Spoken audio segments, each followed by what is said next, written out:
And here we are. Welcome back to the Redshirt Sophomore, where we never sit out. We're your hosts, MD and CD. Today, we got a Week 9 recap. So, sure. All right. It wasn't the crazy upset. Well, the crazy upsets came on the weekday. It wasn't the crazy upsets. It wasn't the, thrilling overtime games. It was just a good, normal slate of college football that told us a lot and had a ton of implications on the college football playoff standings and where teams are, as well as your conference standings. That's the big one because when you look at these conference standings right now, the people that are at the top of these conferences right now, BYU, Texas A&M, Pitt. Like, are you telling me that you would have thought those teams would be at the top of their respective conferences 9 weeks in the season, now 10 weeks in the season? You're crazy. You're crazy. This college football season is just getting started, and this last stretch of weeks, these last stretch of games, is going to be nuts. Am I not correct in saying that, CD? You're absolutely correct. And I'd also throw Louisiana and Western Michigan in there from the G5 ranks, two teams that, had some kind of hype going in, but nowhere near, playing at elite level in their conferences. Yeah, like you said, it was not a crazy weekend, but a very, very good one. And like you said, we learned a lot. And something we do learn, and we need to remind ourselves every year that teams change, right? Teams get better, teams get worse throughout the season. But one thing that never changes is like conference games are hard. Conference schedules are hard. Like we saw teams, you mentioned SMU or like SMU, Kansas State, even Ole Miss for a while, Texas on the road at Vanderbilt. Like Ohio State, like to keep going on the list, like these teams playing conference games, like they're hard. Like a win, sometimes you just have to get a win in these games and move on to the next week. Now, is it concerning if you're struggling with significantly less, talented opponents? For sure, but it's also conference, man. That never changes. Never changes how hard it is to play and win conference football games. And we take for granted. Exactly. So this is our recap show. All we're going to do is we're going to talk about some games that we didn't get a chance to preview, right? That we'd like to talk about that have big implications, or either cool games, big implications, player spotlights, whatever it is. And then we're going to, recap our Dirty Dogs, which was the historically worst set of Dirty Dogs we've put out there. I think they lost by a combined 136 points. Doesn't mean we haven't been great on the year, but man, that was bad. And then our best bets, where CD is kicking ass these last couple weeks. I am barely floating as I've declined these last couple weeks, which is tough. And then we'll recap the games that we actually previewed. What do we hit? What do we miss? And all of that good stuff. Make sure that if you like this content, like the video, it's a very simple rule we have here. And also consider subscribing. We've had a subscriber count go up pretty significantly the last couple weeks. We're glad that you guys are enjoying our preview videos as well as our recap videos. I know you guys like our preview videos better than our recap videos, but we still like to talk about recapping the weeks because I think it's important before you move on, right, to digest what you've just watched. So let's get into it. I'm going to start with the first game. Indiana. Holy wagon. What are we talking about right here, right? I mean, I know Washington isn't the best football team ever, but I know people are talking about Mike Elko, being, coach of the year. People talk about, uh, I guess Pratt Narduzzi, potentially being coach of the year. But if you're voting for anyone other than Kurt Signetti for coach of the year, I think you're I think you're stupid. I think you're stupid if you are not voting for Kurt Signetti. At this point in the season, if the ballot was handed to you right now, are you voting for Kurt Signetti, CD, to win coach of the year? Absolutely. I mean, he did it with a backup quarterback, with game day there. A guy, Curtis Rourke, who's had injuries in the past, right, in his career at Ohio, but he's been awesome for you. And we saw they can win in different ways. We saw how well their defense played. Even after the turnover, at the beginning of the second half, you just buckled down and you just kept punching back. You responded with a touchdown, 14-play drive of your own. That is the identity. That is the signs of, damn, this team is really good, really well coached. A lot of culture, a lot of buy-in in Bloomington right now for Indiana, and a team who hopefully gets their quarterback back healthy for a couple of games, and honestly, super, super winnable. right? We talked about Michigan State, and being super frisky with Aiden Childs there, but also a very winnable football game. And for Michigan, too, a shell of themselves from what they looked like just 12 months ago, 10 months ago. And then you get into a fun one there. For Indiana, very, very impressed. We didn't preview this game because, we didn't really know what to expect. And Washington, they've been up and down this year for sure in their first year in the Big Ten, but you got to give Indiana a ton of credit. I mentioned earlier how hard it is to win conference football games. October's a long month, and they made it through. Credit to Indiana. As for Washington, right, we saw the big win against Michigan a couple weeks ago, and since then they have struggled to consistently move the football, consistently get stops against teams. They got to kind of figure it out. They get a couple games against some of their old Pac-12 teams in USC, UCLA, and Oregon, and then a cross-country trip to Penn State just for fun in early November there. So it'll be interesting to see Jetfish's first year there. They're trying to make a bowl game. You got to go 2-2 in those football games. You absolutely can, but again, you got to play a little bit better football.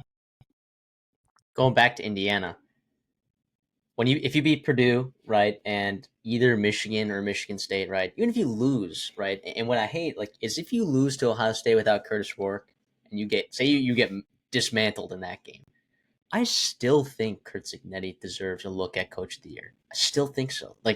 You take the kind of talent on that team and you elevate the talent. And by the way, you talked about with the backup quarterback, but just in general, I know the offensive line ended up being way better than I think either you or I anticipated. And what was nice about that is that not a lot of those guys came from the G5 ranks, right? You had guys that were already there, that were pretty established, and you also brought in some guys from Power 5 schools, and it ended up working out really well for you. In the defense, dude, has just been so good, which we have not seen that from Indiana in these last couple of years. They're opportunistic. They get to the quarterback. These linebackers make plays in space. It's a really good football team, and it is exciting for IU fans. And I know I talked about when they hired Kurt Signetti. You and I both agreed that it was a really good hire. We both agreed, and we both agreed because even if Kurt Signetti is lights out, right, and he's really good for them, the chance of him, moving on to another program is a little bit less, right, because he is older, right? He's like a bigger program going to take a shot on a guy that's that old, right? Because how many years is he going to actually be at that program? I don't know. I don't know if I still feel that way. Like I think he'll still be there for Indiana for the next couple of years, but it is an interesting conversation to have, and we don't have to get into all those details right now. But what his future looks like, whether it's at Indiana or potentially another school, if he is absolutely killing at Indiana, is there someone willing to drop a bag, to have immediate results for their football team? Yeah, I think the surprise here, it wasn't more, it was more so like we knew he was a good coach and we knew he was going to have success in Yes. terms of Indiana standards there. We did not expect, nobody expected outside of Bloomington for Kirk Signetti to do that in year one. And that's where you get the real looks. That's why we talked about him maybe not jumping ship there, because by the time he starts winning there, he will be 2, 3, 4, 5 years older than he is right now. And again, is a team, with a heavy payroll going to want to put the time and money and investment into a guy of that age. But listen, a ton of credit. Very, very exciting time in Indiana there. They are a legit college football contender. The way Ohio State played last week and with their offensive line right now, Indiana can absolutely win that football game. Now they have to get there. And I talked about earlier, the theme of today and this week is going to be conference games are hard. You can't just write in, okay, win. Okay, we'll see you back in late November. That is not how it works. That's not how college football works. They play the games for a reason. But like you said, I see your reaction right there. We'll get into it right now. Just without Curtis Rourke, it just hurts because I think he might could be back this week. I mean, might be back this week. I thought he was going to be. I guess I know he said week to week, but you never know so what that means. they said so he said he's going to attempt to play next week. Now, is this a Cam Rising situation? I sure hope not. I don't But know Kurt Signetti's injury report tendencies, and I know is it different in the Big Ten? Do they have to have injury so reports? they will have injury reports, but not throughout the week. Perfect. It'll be 2 hours before game. Okay, so we'll know. It'll be, questionable. He's doubtful. He's out. Whatever. Okay. But let's get into Ohio State right now and the way Nebraska went on the road there and Matt ruled, and that program showed a ton of growth. This was a team, what, 8 days ago? This is Sunday. We're recording this or Monday morning. Jeez, 9 days ago they got stomped on national television. Big noon kickoff there in Bloomington, and they responded. They put up a real fight against an Ohio State team who was coming off a bye. I looked at that line and it was, in the mid to high 20s, and I was like, what? What is that? And it just scared me because I'm like, okay, oh, Ohio You State's almost put it on the resting. Dirty Dogs at plus 1800. Yeah, I did, and then I was like, you know what? I don't want to just throw away money. And then there they were, freaking up 3 points there in the fourth quarter, taking a lead on the road in Columbus with a true freshman quarterback. And credit to Ohio State, and this is what good teams do. This is what good teams do. They responded after that touchdown. They won an 8-play, 75-yard run or drive, and I said run because it was a lot of Quinshon Judkins. Obviously, Will Howard had the big completion there, but that's what they do. Like good teams, and a lot of people are knocking Ohio State, and yes, there is concern, and there is legit concern. But I'll say this too: I think people forgot how good Nebraska's defensive line is. This is a team that potentially has a unit that is maybe underwhelmed at times this year, but when they turn it on, man, they are really deep. They are really talented. They're multiple in what they can do there, and they gave Ohio State a ton of fits, and that is concerning. More so, not to discredit Nebraska, but the way that their goals are, it's to play multiple games in December and a couple games in January, right? You need to have a good offensive line to be able to hang with the defensive lines you're going to see in the postseason, right? And also, I mentioned Indiana; they have a good defensive line too. They got some real guys there: Kamara, Carpenter, a couple of JMU guys on that front for Indiana. You have to be able to be better. Just be better. You have to be able to run the ball. You brought in Judkins, you brought in Henderson, you brought in Chip Kelly to do that exact thing. And by the way, your quarterback is also 250 pounds too. Mm-hmm. It it is concerning. Now, I will say this too, and I said this after the Oregon game. Will Howard is not the problem right now. And No. if you told me like Will Howard is playing great football, he's efficient, he's for the most part taking care of the football, you're hitting explosive plays, Jeremiah Smith's a star, it's like, okay, where's my ticket? My national title ticket. There it is, Ohio State. But there's been other problems on this team that have been concerning and a little bit surprising, I guess. I know O-line was going to be a concern kind of going into the season if you're nitpicking Ohio State, but yeah, it's interesting. It's really interesting. Nebraska did exactly what they planned on doing. They're like, hey, we have to get off the field, right? Ohio State's 1 of 10 on third down, right? 1 of 2 on fourth down. You get them off the field, and then you hold on to the ball as much as you can, right? 35 minutes time of possession to Ohio State's 24. That's that's winning football on the road against a really good team. Just not enough. And like you said, Will Howard. Where are the Howard haters now? It's like he was the reason that Ohio State was able to overcome that adversity at home against an inferior opponent. It wasn't because certainly wasn't because of your run game. Good lord, you're the best 1-2 punch in the entire country, and you sucked. You couldn't run the ball. Now, At home, off a bye.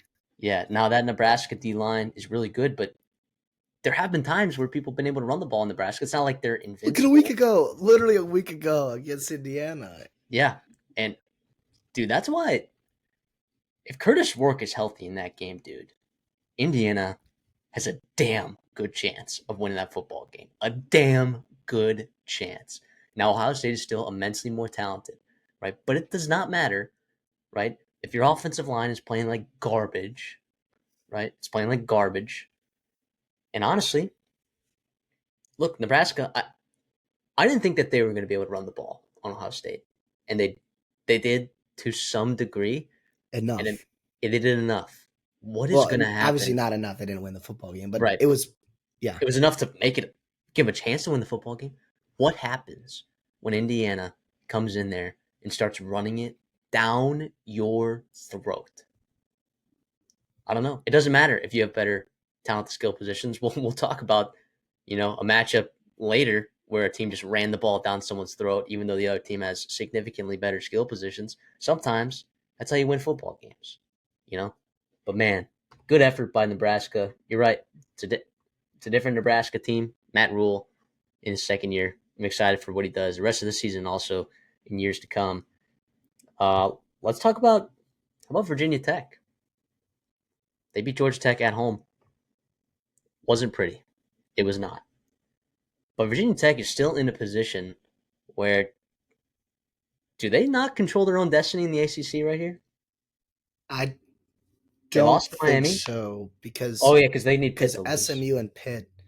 Yeah, they need SMU Well, and Pitt to lose. yes, yeah, and I think they play each other this week. Hint, hint, hint. Potential preview for next week, Potential preview, but and also they don't play Miami either, so yeah, and you're they coming can off climb. That's what's crazy. Like right now in the ACC, four undefeated teams going into November, and a Virginia Tech team that's super hungry right there.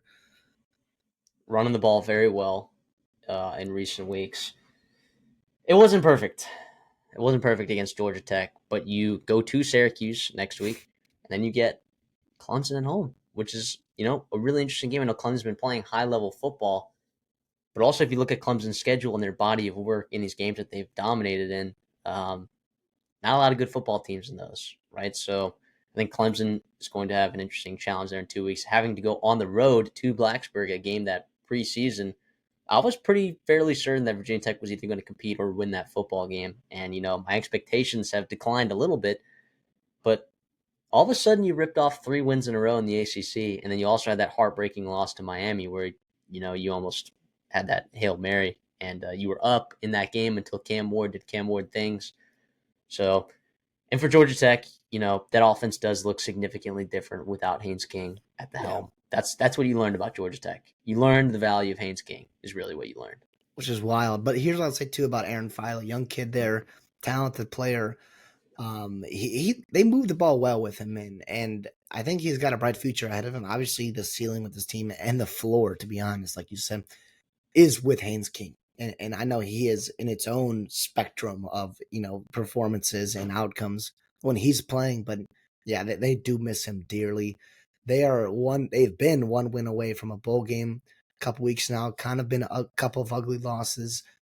They get a bye week, and then they get Miami, North Carolina State, and Georgia. I think that second one they're a lot more winnable than the other two, but with the way this team is and the way their offense can be explosive with a healthy Haynes King, don't count them out in any of those football games, especially if those other teams are not taking them seriously, and they can absolutely surprise you.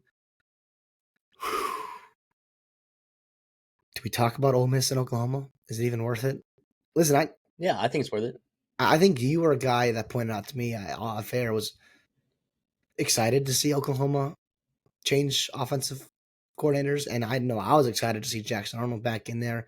Now, obviously, it wasn't perfect. Now, obviously, they only scored 14 points, but it looked a whole heck of a lot better, especially in that first half, than it has in a long time. In a long time there, and also they had the ball, what 4th and 1 at the 2, and you had a chance there to could put some points up continually, and maybe even have a bigger lead. Turnovers were still an issue for Oklahoma. That's something that it's just tough, man. It's really tough. I don't know if it's undisciplined. I don't know if it's just turnover luck and whatever it may be. It's been brutal. You can't win football games being that with how limited you are offensively, losing the turnover battle, especially on the road against a pretty solid team for Ole Miss. And I'll give Ole Miss credit here. I mean, they battled back. Yeah, they put up numbers, but they're still not running the ball at an elite clip. I know this is a good defense, but that was a little bit concerning for me because I think Ole Miss is a team that even though they're 6-2, they're ranked in the 18th, 19th in the country, whatever it may be. I still think they can compete with Georgia and whoever else they play on their schedule. Um, but they're gonna have to run the ball to do it and play a little bit Yeah, better offensively for them. I agree. I mean, Oklahoma was in that football game. What are you? Here's the thing between Ole Miss and Oklahoma, and you can, I guess, include this game in your analysis of these teams. Which team has? And I think that there's an argument to be made for both, and I think people are going to jump on one answer and not necessarily another. Which team do you think has underperformed more to your expectations? You know, It would relative to their preseason expectations. it's probably going to be Ole Miss, and I think Oklahoma they have severely underperformed, right? But they also had a tough schedule. right? They also have battled a ton of injuries, right? They've also made the wrong coaching hire, which is their own fault. I get that. But Ole Miss, I know they're not perfectly healthy, but this was a team that we really considered was going to be competing for an SEC championship game, potential national title contender if everything clicked right. And it just has not been there in a long time. Since they entered SEC play, they have not looked good. They really haven't. And I guess all their goals might, not all their goals, but I guess a playoff might still be in the cards if things shake out in certain ways. Obviously, you have to beat Georgia to do it, but I think I'd have to throw Ole Miss just because this was the year, right? This was the buying year, They were all in, man. all in. And I think that's the concerning part. In a year in which Alabama is extremely flawed, we've seen Georgia be extremely flawed at times, Tennessee, super limited, Texas also struggling too. It's just frustrating. And even A&M, who's at top of the conference right now, they're a Has their super weaknesses. they're a Has super their weaknesses. limited football team right now, which is wild to see. That's the frustrating part, I think, if you're Ole Miss. It's like not only did we go all in, not only was our schedule super favorable, but the SEC is very, very gettable. Very, very gettable. And it's they just haven't gotten it yet. They haven't gotten it yet. I want to go over because I just want to briefly mention it. Um, Kennesaw State Yep. landing us the biggest upset of the year, and I didn't consider putting them in the dirty dogs just because that it was a giant spread. But I think CD and you and I talked off air a ton about how Liberty doesn't look good. Yep. They did not look good at all, and also Jamie Chadwell can probably kiss that Florida job goodbye. All right, if he was actually in the running for that, or if you believe he was in the running for that, which I don't necessarily If the believe job that. even opens up, here's Yeah, that too. what that's another great point right there, which is another conversation for sure. Yeah, Kennesaw State finding a way to put 27 points on the board, limiting Caden Salter and the rest of that offense. I mean, Caden Salter, I guess, wasn't really the problem in that football game, but man, credit to the Owls, dude. Landing their first FBS win against a team that hasn't lost a conference game in like what, you know, 12 games, 12 conference games or something like that. So, really nice job by them. Now the CUSA is wide open, and I'm already wishing that I took Western Western Kentucky. Kentucky. I'm already wishing that. I'm already wishing that. I wanted to take that before the Sam Houston game because I thought that they were going to get them, but the problem was is that it was in Huntsville. And I'm like, oh, Sam Houston's a little dangerous, but then Watson gets hurt, and then the rails fall off the wagon right there. Train falls off the rails, and Western Kentucky's kind of in the driver's seat right now in that conference. Yeah, and Liberty still has to play Jacksonville State, which, by the way, that line is super tight right now. They still have to play Western Kentucky, and they still have to play Sam Houston. Three teams that are also at the top of the CUSA. Yeah, this is a long time coming for Libertyville. Liberty. Now, I didn't think Kennesaw would be the team, and I love it is. I love it's their first FBS win. I'm so happy for that program, that fan base to do it at home. Yeah, awesome, awesome, awesome job. This USA, I know it doesn't get a ton of respect nationally and whatever else, but it's a great conference this year. I mean, there's a ton of big time conference races, and they're in the thick of it too. So it's really exciting. Glad you brought that one up. I guess I'll stick during the week here, and I'll briefly talk about USC Rutgers. I mean, to be honest, I couldn't stay up for that game. I had to rewatch it because it was early second half.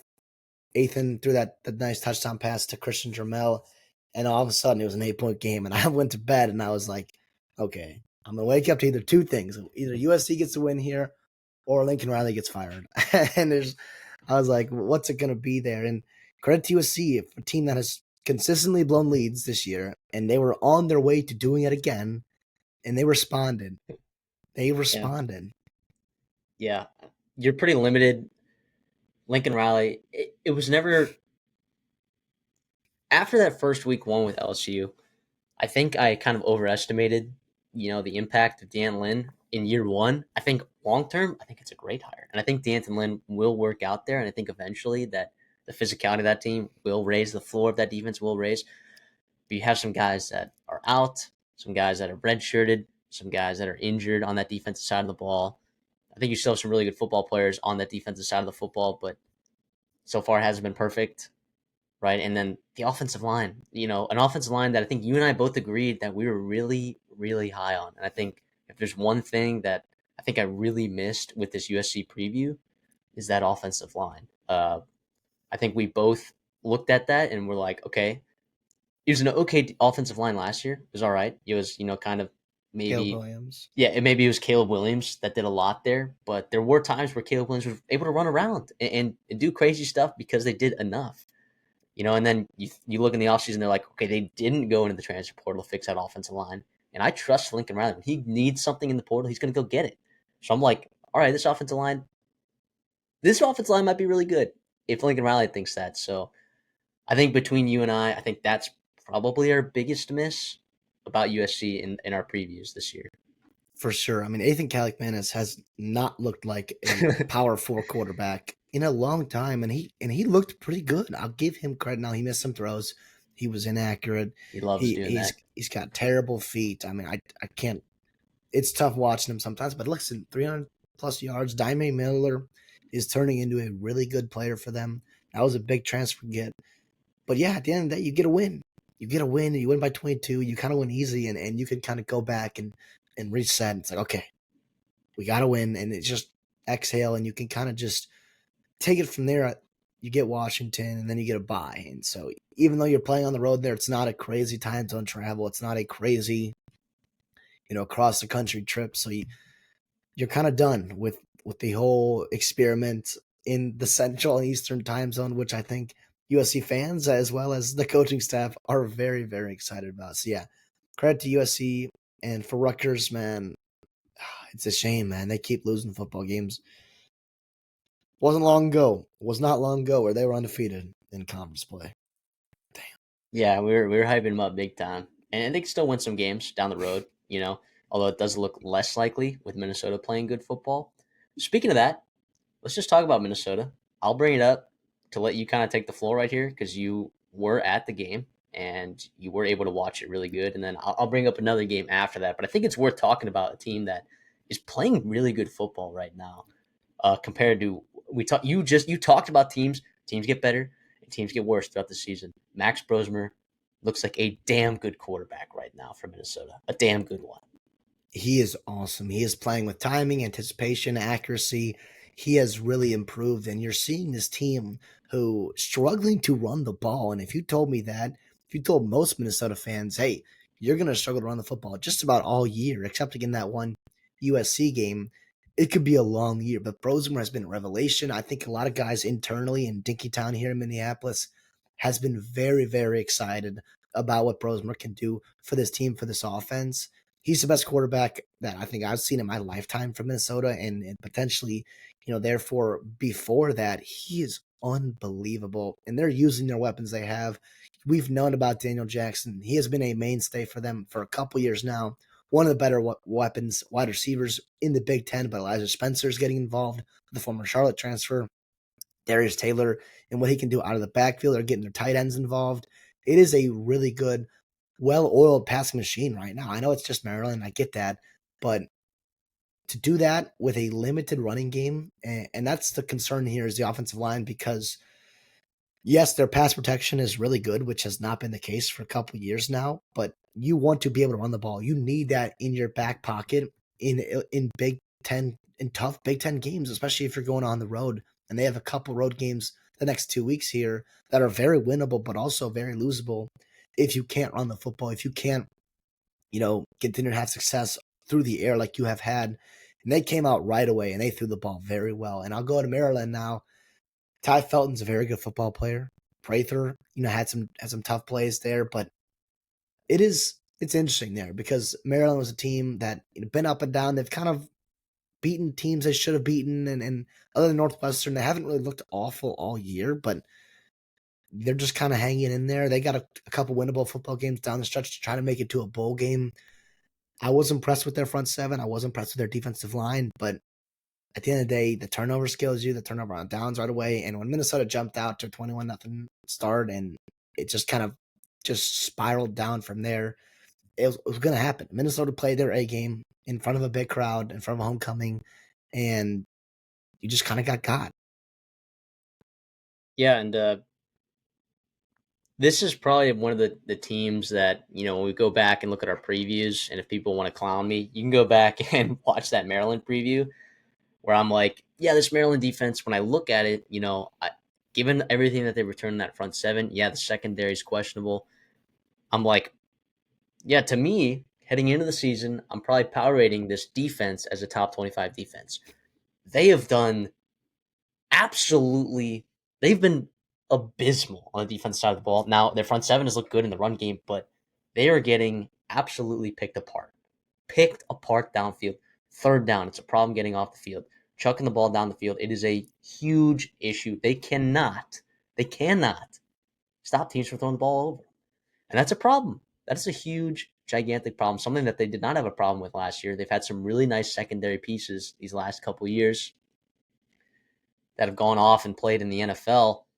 And while maybe not all of them are doing great in the NFL, there were good college football players in that secondary. And I just was blinded by the fact, I think, same thing with UCF when I looked at them. I think I overvalued their front sevens and what they had returning production there. And I think I undervalued how big it was that they were missing some key pieces in the secondary.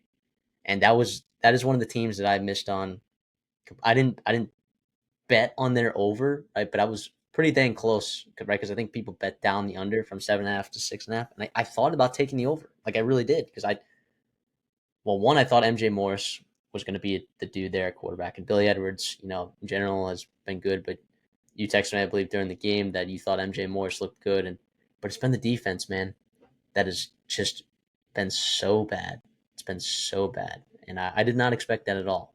I did not expect that at all. And in the Big Ten, when you can play good defenses, or when you play good defense and you can do enough on offense, and I thought that they would be able to do that, it's a formula for success. But they've fallen cataclysmically short of my expectations, and I not that I think that they have a head coaching problem there. I do think though, it, I don't know. It hasn't gotten better under No, Mike Locksley. Like they've kind of no, peaked, but it's also like it's Maryland. Like they came to it the Big is. Ten and they are severely limited program resource wise. And Yeah, he's recruited better than they ever have. yeah, And they've won more games, honestly, in a really tough division, right? Other than Ohio State, Michigan, and Penn State, and some years Michigan State, they have been winning a lot of Big Ten games. And I think with the way that program is set up, you got to win, go 2-1, 3-0, and you're out of conference, and then steal a couple games here and there in the Big Ten, and you go bowling, and you're going to keep your job there for a long time. That's where I think he's at right now. I think he's a pretty good coach. I like Mike Locksley. I think what he does offensively is he gives you an advantage, right, on teams if you don't have the talent advantage, but you can have a coaching edge, a scheme edge, whatever it may be. And the way he also recruits the wide receiver position is really awesome. I mean, they've had a bunch of guys there for a while now. It seems like every year they've got 2 to 3 guys. So I don't know. That's my take on it. I just think it's frustrating because you're like, oh, but they won 6 games this year, and then 7 games, and they won 8 games. Oh my gosh! And then where are we going to get to 9, 10 games? I just think with right now the way it's situated, without revenue sharing, with the massive difference in program, resources, it just might be like that until we see some changes systematically in college football. they lose a lot of games They that do, that they're in, and but here's the thing: if you fire Mike Locksley, it's like, can you do better? I don't know, because like that it's a that's risk. that's that's a dice roll that you're taking, because like you said, he is acquiring good talent. It's like, are you willing to wait on some of those results a little bit longer? But he's been there a while. He's been there a while, and I don't know what Maryland fan expectations are. They probably should be somewhere similar to like what you're talking about, but 7, 8 wins is yeah, maybe like you think them and Maryland, Minnesota have pretty similar expectations year to year. yeah. Minnesota's is go to a bowl game and win it because that's a big deal for whatever reason, which I love because I think bowl games should matter. And then beat your rivals. And PJ has done a really good job against Wisconsin. He's recently won against Iowa, so that's why fans are very excited about him. He's also recruiting well, and they want them to keep their in-state talent.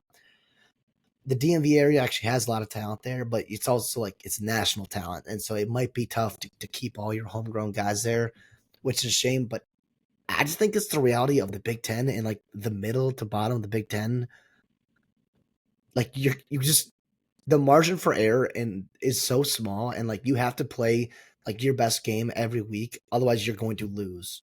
If you have like that, if you're talented as like a lot of these teams are, or whatever it may be, especially on the road. So that, like you said, like they've lost games that they maybe should have won, and potentially can increase that number to 9, even 10 wins some years. But it's just it's tough because Maryland gets out of the Big Ten East, and here we are struggling to make a bowl game. Because you lose to Indiana, who all of a sudden, boom, boom, boom. You lose to Northwestern, who that's a tough loss there. You lose to Aiden Childs, Michigan State, last second there. So, like you said, there are wins to be had. Maybe not against Indiana, but yeah, I guess I mean I'm sure they would trade Mike Loxley for not Curtis Work, Kirk Signetti in a heartbeat.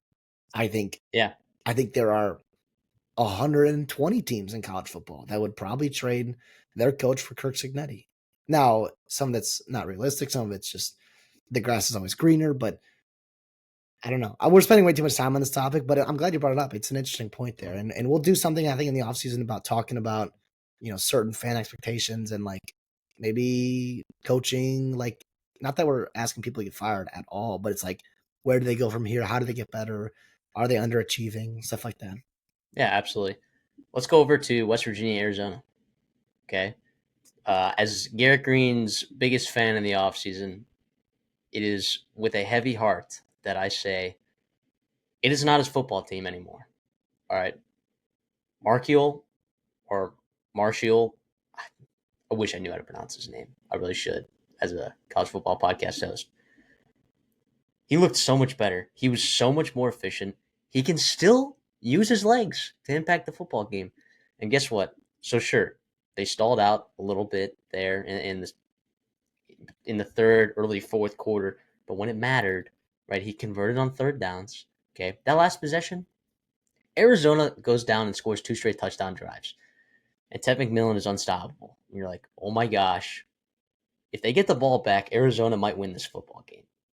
And you milk 6 minutes off the clock on a 10-play drive, thanks to Markiel and obviously Jaheim White, right? Just converting 18 of 22 passing. That's all you need. That's literally all you need. You don't need that passing game to be explosive. You just need that run game to be explosive, and you need him to convert on third down when he has to. On the Arizona side, very disappointing season so far for sure. And you're feeling the loss of Johnny Nansen on the defensive side of the ball. You're feeling the loss of some of your talented pieces on the defensive side of the football, and on the offensive line, right? Just down to down consistency. It's tough to come by at Arizona right now, and it's tough. Now, is this program in a way better spot than it was 3-4 years ago? Absolutely, and I think expectations have risen, and I think my preseason expectations for this team were a lot higher. I still think Brent Brennan's a good coach. I think Arizona fans, you just got to be patient with him. I really believe that. Just got to be patient. And I know you want results right now because the Big 12 is that conference where everything is so wide open all the time, every year. I just think, and I know you feel like the window's closing right with Fafita and Ted McMillan.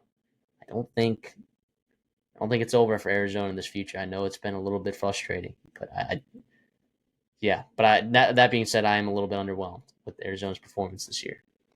A couple winnable games you think you could have won, and you didn't, and you kind of got embarrassed last week by Colorado. Yeah, your frustration is very valid. I think fans would appreciate that and agree with that too.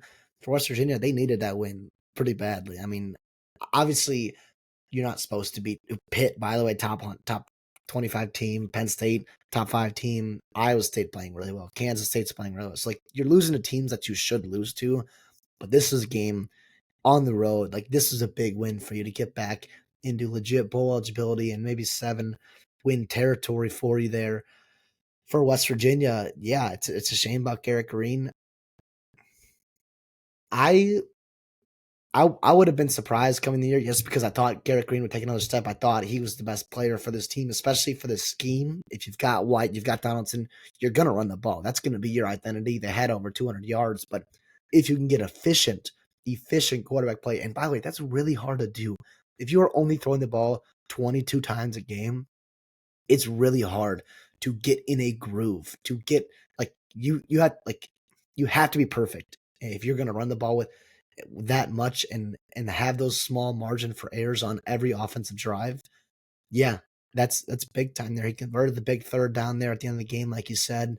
It was good to see some explosive plays. It was also that short to intermediate stuff was big time. I love it for Western Union. I love it for them. It's a shame for Garrett Green, but listen, like you said, he probably gives them the best chance to win right now, and that's good for Mountaineer fans. I'm gonna head to the G5 ranks. I think this was on your best bets, but I do want to talk about it. Bowling Green going and stomping Toledo. That was big time, right? I mean, Bowling Green, a team that is, maybe underwhelmed after just struggling, or I guess not struggling, making Penn State and Texas A&M, two teams, by the way, atop of the Big Ten and SEC respectively, just making them really, really struggle and going on and getting the road here, putting themselves back into MAC contention, right? And you still play Miami, Ohio, and Western Michigan, two teams ahead of you in the standings. So they technically control their own destiny there. Yeah, they put it together yesterday, didn't they? They put it together. Yeah, they're second in the odds to win the MAC currently right now. You can get them most places. You can get them plus 200, plus 300. I don't know. I don't know how updated this is, but it's saying that there's a 550 out there.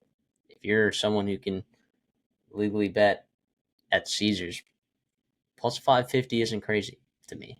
To be honest, plus 550 is not crazy. But yeah, I mean Toledo, you had I believe Tucker Gleason. He came back and he played in this football game. And Yeah. early on, he looked pretty good, but eventually they just kind of got overwhelmed. The pick six was brutal at the end of the Yeah, half. That was brutal. And that was again, that's brutal. on Tucker Gleason there. That's tough. It was, but you're able to run the football. You're able to effectively stop the run, something that I did not think that they were going to be able to do against this Toledo football team. Um, also too, they got Jacques Stewart back. I thought he'd be a bit more of an impact player on the offensive side of the ball at running back. I'm not sure if he actually got hurt or more, or they're just easing him into it, or he's just not the guy. I don't know. I'm not tied into that Toledo football program enough to know that, but Harold Fannin Jr. once again was unbelievable. He just continues to be an absolute weapon. Is probably the best football player in the MAC. And He's I one don't of the think better it's players in college football, like in general. Like he yeah. is awesome. So when you have the best player in your conference on your football team, and it is such a stark difference between the talent of other guys. I mean, you can win any football game. I mean, you saw it when Harold Fannin lit up Penn State and they were in that game. He lit up Texas A&M and they were in that game. It's just like about defensively, like can they step up when they need to, right? Because you lost a couple really good football players from that defense last year, right? And you've been kind of struggling to find your groove there. But like you said, I mean, the pick six was big.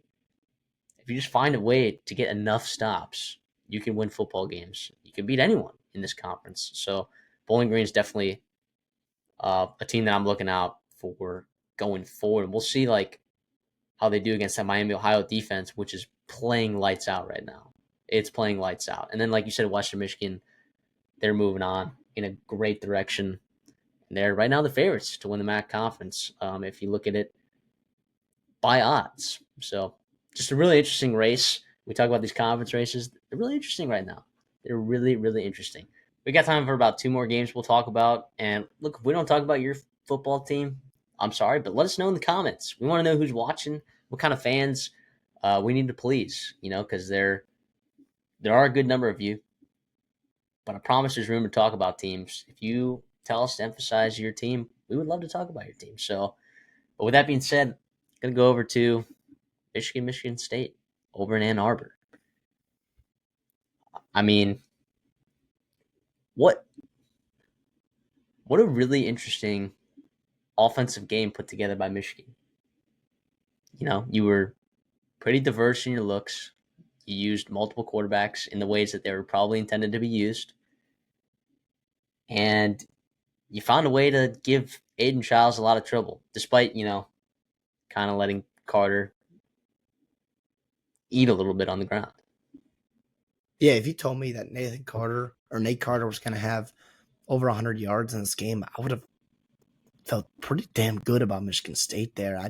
I just didn't expect Michigan to be able to hang with them offensively, like with if they told me that was the case. But yeah, like you said, I'll give them a lot of credit. I'm not going to bump them too much. I still think they're a super, super limited team. But when you have a defensive line, you have a team like this, and you're kind of starting to get into your identity and lean into what you are good at and stop trying to, make up for your deficiencies and try to, bring up your team. I just think that's surrounding Michigan right now. They're 5-3. I mean, obviously making a bowl game is definitely, the goal, but right now it's Oregon, Indiana, Ohio State still on your schedule. That's 3 of the last 4 games.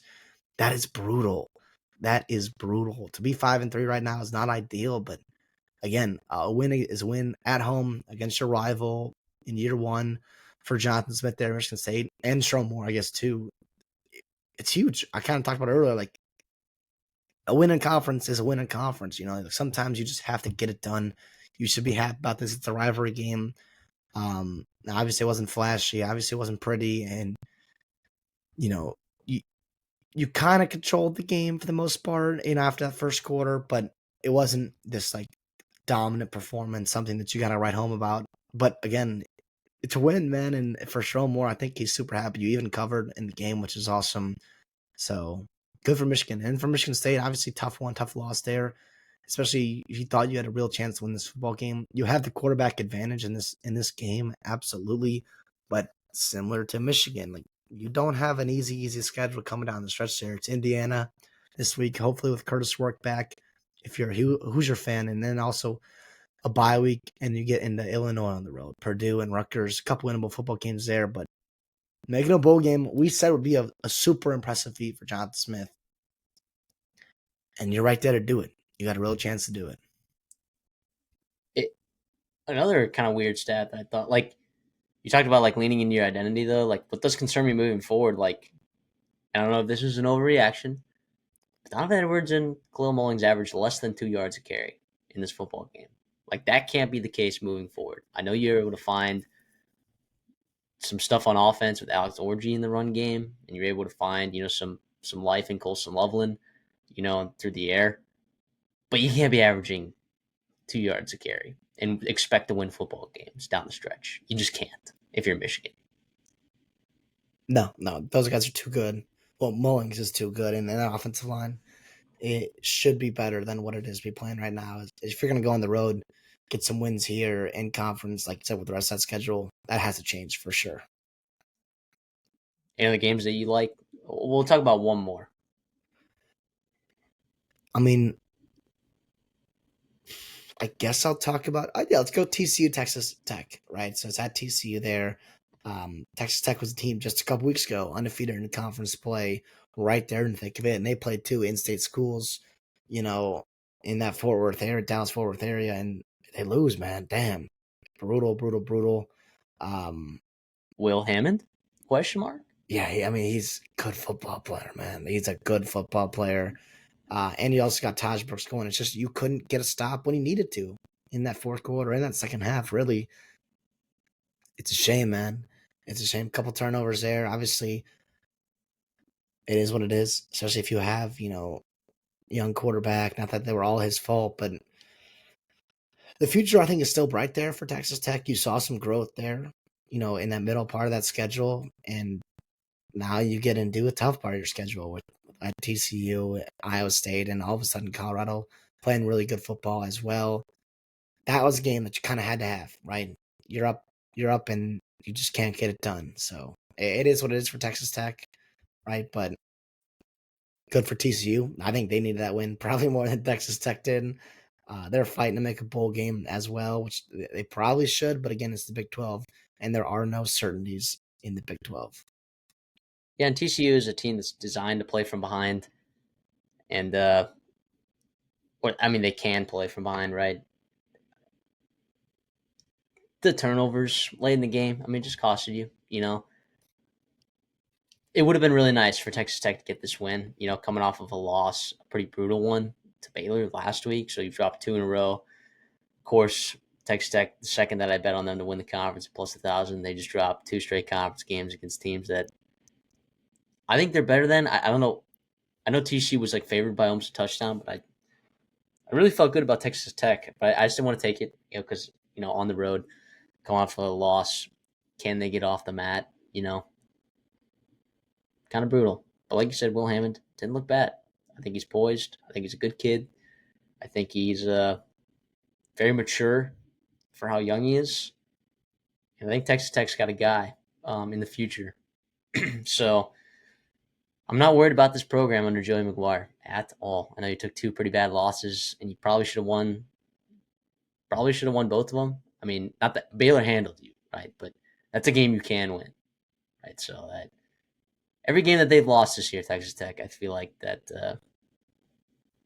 they've had a chance. So just unfortunate they'd fall to 5-3. They still got bowl game outlook ahead of them, right? And for that matter, TCU does as well.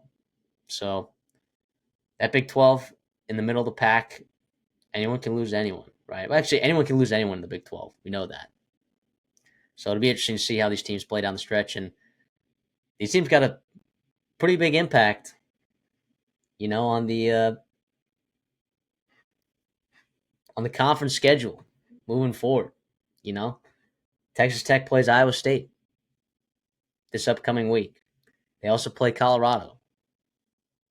Those are two big teams that you can kind of ruin the conference championship dreams of if you want to.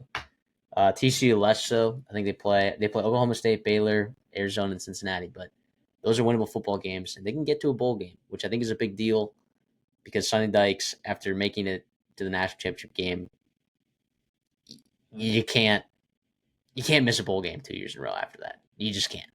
Yeah. All right, well, let's move on. Let's get into our dirty dogs, which if you don't know, it's your 10-point underdogs that we look at every week. These are just underdogs, 10-point underdogs. That's the threshold. CD and I pick two of them every week, and this week was historically the worst one that we've ever done. Combined losses of by 136 points total in 4 games. CD, you were on Missouri plus 400. They lost. They got shut out. Drew Pine stinks. Brady Cook was hurt. Whatever. Oregon State plus 310. They got absolutely waxed by Cal. Giovanni McCoy got benched. It was all terrible. Northwestern plus 460 got absolutely smacked by Iowa. And Central Michigan plus 3 after coming out, taking an early lead 7-3. They did not score for the rest of the game and let up 41 straight unanswered points. So, yeah, pretty brutal. On the year, we're still 8-28, which if we're betting on all of them. First of all, 8-28 is not bad.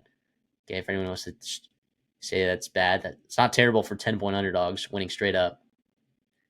And if you were to follow all of them, you'd be up 3.65 units. So not that we bet on these, right? We explicitly imply that we don't bet on these because these are pretty heavy underdogs. And if we were, we would obviously drop our units. But it's just a good metrics to see, how smelly are these underdogs that we're hitting, not just like our record against them. Because, if you want to do the record thing, it would probably benefit you to take, exactly 10-point spreads every single time, statistically. But I think tracking the units as well kind of gives us a good metric of how stinky our dirty dogs actually are, which for the most part have been pretty stinky this year.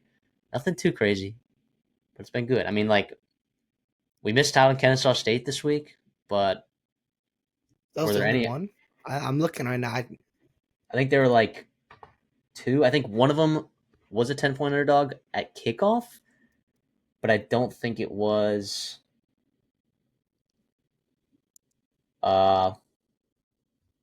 Would not Hawaii. No way Nevada was favored by No, I 10. think Ball State were they 10-point underdogs? I think it was exactly 10, Oh, against but IU. it didn't close. It closed at 10, but I don't think it was at 10 when we recorded this. So I might give us a pass right there. And then Tulsa. Actually, I think Tulsa was a 10-point underdog. So that was actually the other one that we missed. So there were 3 this week. We missed out on them. But it is what it is, man. We move on, and we'll be better because yeah, Houston wasn't even a 10-point underdog. Yeah, I'm looking at yeah. I think it was just those three, and one of them I think closed at 10. It wasn't even at 10 when we took it, but I'd have to confirm that. But either way, we'll just say that we missed three of them, and that's usually like what you see every week. You see 2 to 3 every week, and those are some pretty smelly ones. Not gonna lie, would never have convinced me that. Yeah, I wouldn't have taken Mike New and the Ball State. The Birds over there would never have taken that. Would not have taken Tulsa, which by the way was a crazy game. We didn't talk about that, but coming back down like 4 touchdowns in the fourth quarter is Yeah. pretty insane. So Ken Wilson over there getting the boys rowdy, and Jeff Traylor continuing to slide in the Frank Harris-less era of UTSA. And then yeah, Kennesaw State was the big one that we missed out on, but I don't feel bad about us. I don't feel bad about us not taking any of those. I should have. Tulsa's the only one that I'm like, yeah, maybe could have thought about taking that one. Yeah, But when you've got bad teams that are favored by 10 points, that's where sometimes you can find some value there in the 30 dog segment. But and UTSA is a bad football team. at Liberty right now not playing well either. So Are they on bad team alert or no. They just might be on. I just think severely recalibrating your expectations. look? I'll just say this: when they make a bowl game, if they're playing a team that doesn't have a ton of opt outs, I will be fading Liberty probably as of right now. There's a couple teams on my radar that I'm looking at that I'm like, all right, this team's going to make a bowl game probably, and I will be fading the piss out of them. One of those teams is Liberty. Yeah, that's not crazy. So let's get into our best bets then. Brutal week for me. I went 1-4. That was my third straight losing week. Guys, I'm here. All right, I will bounce back. And quite frankly, none of these losses were even close. I guess you could argue James Madison had a shot. I guess you could argue Toledo without the pick six had a shot. But these got rocked. All right. My only winner was Miami minus 20.5. We were both on that. So I think we moved to like 6-3 on the year when we're both on the same pick, which is pretty nice. It's a good record to have. But my loss is Toledo minus 2.5, James Madison minus 24. Toledo minus 2.5 was tough, but James Madison minus 24, should have known. You fire a coach. I mean, especially like when you get an interim coach that players like, they're going to fight for him, you know? So, and that game was on the road too, I'm pretty sure. Actually, it might have been home. I don't know. Either way, Syracuse plus 6.5 hurts because we'll talk about that game more. It just hurts, all right? I'm not even going to talk about it right now. Because I switched it out last minute, and I mentioned this on the show. I wanted to take Old Dominion minus 2, but instead I convinced myself to take Syracuse plus 6.5 instead, so that sucked. And then Central Michigan plus 12.5 got killed. So for you went 4-2. Your winner for Tulane minus 7.5, Wake Forest plus 2.5, Miami minus 20.5 with me, and then Utah, Houston under 37. Your losses were SMU minus 11, which was a barn burner of a game, and Kansas State minus 9.5, which was also a barn burner of a game. So I guess we both move. I'm 29-24 in the year, up 2.39 units. So still up on the year, just having a slide right now. And you are 25-20 on the year, up 2.75 units. So pretty solid from us. I mean, as a show, being up, I mean, there's not a lot of shows out there that are consistently up units on their best bets. So honestly, there are a lot of national shows out there that are struggling that I can think of, and local ones as well that I can think of, and betting shows that I can think of that are. It's been a wild season, hasn't it? It's been Literally a very like fun season. Gambling, college football handicapping shows that I've seen are struggling on the boards right now. So the fact that we're up, I feel pretty dang good about it, considering how wild of a year it's been. So, yeah, what do you like about your picks? What do you regret? Because I regret all of mine, except Miami. I mean, SMU, the turnovers, like I'm taking that again. Like they had what, 6 Yeah, turnovers, and I was still taking them. I still won. I would still take him to win. Yeah, to cover next time. I love Tulane barely covering there. I love Wake Forest barely covering there. I love Miami barely covering there. And then Utah and Houston, two bad offenses. Never a sweat. No. Never a sweat. Unless you go to overtime, right? That Which would have been I guess terrifying. that would Because have been it kind of we needed the field goal. We needed the field goal there, but yeah. 230 yards pat, like it was a gross game all around. And then Kansas State, I credit Lance Lightboard. I guess I thought that game could get ugly, and that's why I saw it under 10. I'm like, I'll take it. And Kansas State really, really had to battle in there to get a win against their in-state rival there. But yeah, I'll take it. I'll take it. So we'll move forward from that. Let's just talk about some of these games that we previewed. All right. So not a great week picking straight up games for us. I went 5-3 picking up straight up winners, which is all right. Generally we would like to be 6-2 around here on that. ATS, I was 4-4, so I go to 44-29 on the year, picking straight up winners, and 40-33 ATS, which is pretty solid. We have no edges in these games, right? So like, for under or over 500, if we're over 500 ATS, like that's pretty damn good to me. That's pretty damn good. And you had a tough week. All right, you had my week last week, or sorry, 2 weeks ago when I had only one ATS win. You were 2-6 picking up straight up winners, and you were 1-7 picking ATS. Your win came from Boise State, and your other straight up winner came from Penn State, although you picked Wisconsin to cover the spread there. My winners were Old Dominion, Notre Dame, Vanderbilt to cover the spread, and then Colorado against Cincinnati. So overall, you're 40-33 picking straight up winners, and 34-39 ATS. So I guess, and we'll talk about the games that we previewed, but like, do you feel like you were? Do you feel like you were as far off as the picks suggest? Yes and no. I'm not gonna take some crazy, takes and like dramatically change my opinion on these teams after these games. But I will say I was impressed with some teams I faded against and also disappointed in certain teams here and there. And it's gonna be something interesting to monitor going forward. Well, let's get into the first one. Old Dominion, Georgia Southern. Holy Old Dominion.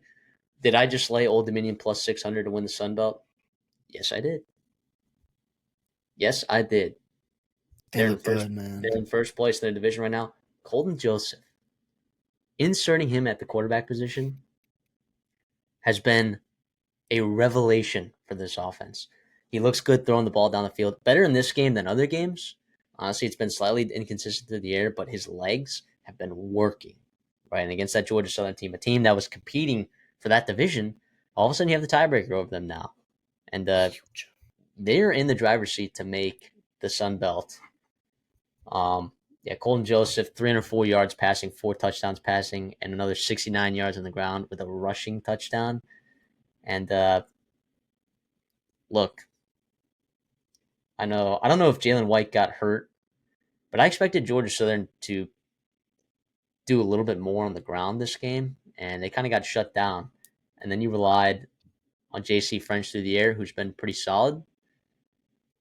And it just got away from you, man. It just got away, and that's unfortunate. Like you play a completely different game when you go down. What was it? Was it 30-0 or 30-7 I at think it halftime? was 30-7 at halftime, and then they came out and scored 37-7. We coaches talk about that middle eight, right? The last 4 minutes of that second quarter, first 4 minutes of the third quarter, and they love to win the middle eight, right? And Old Dominion 17-0 in that middle eight.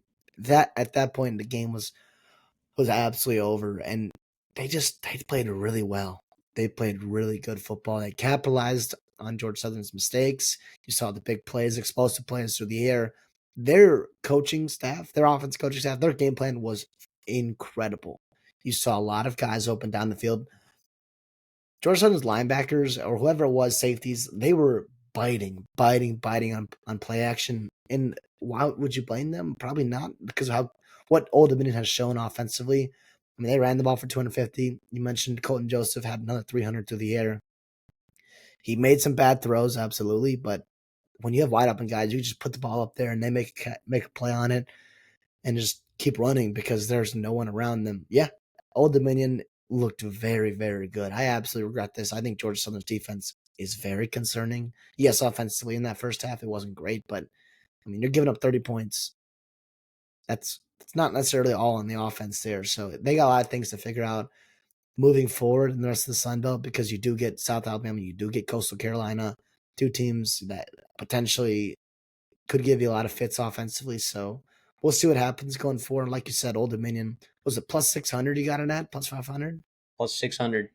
Plus 600, man. And a team And that and looks like they are and in the you're looking driver's at a seat. guy that's also holding on to a James Madison plus 850 ticket as well.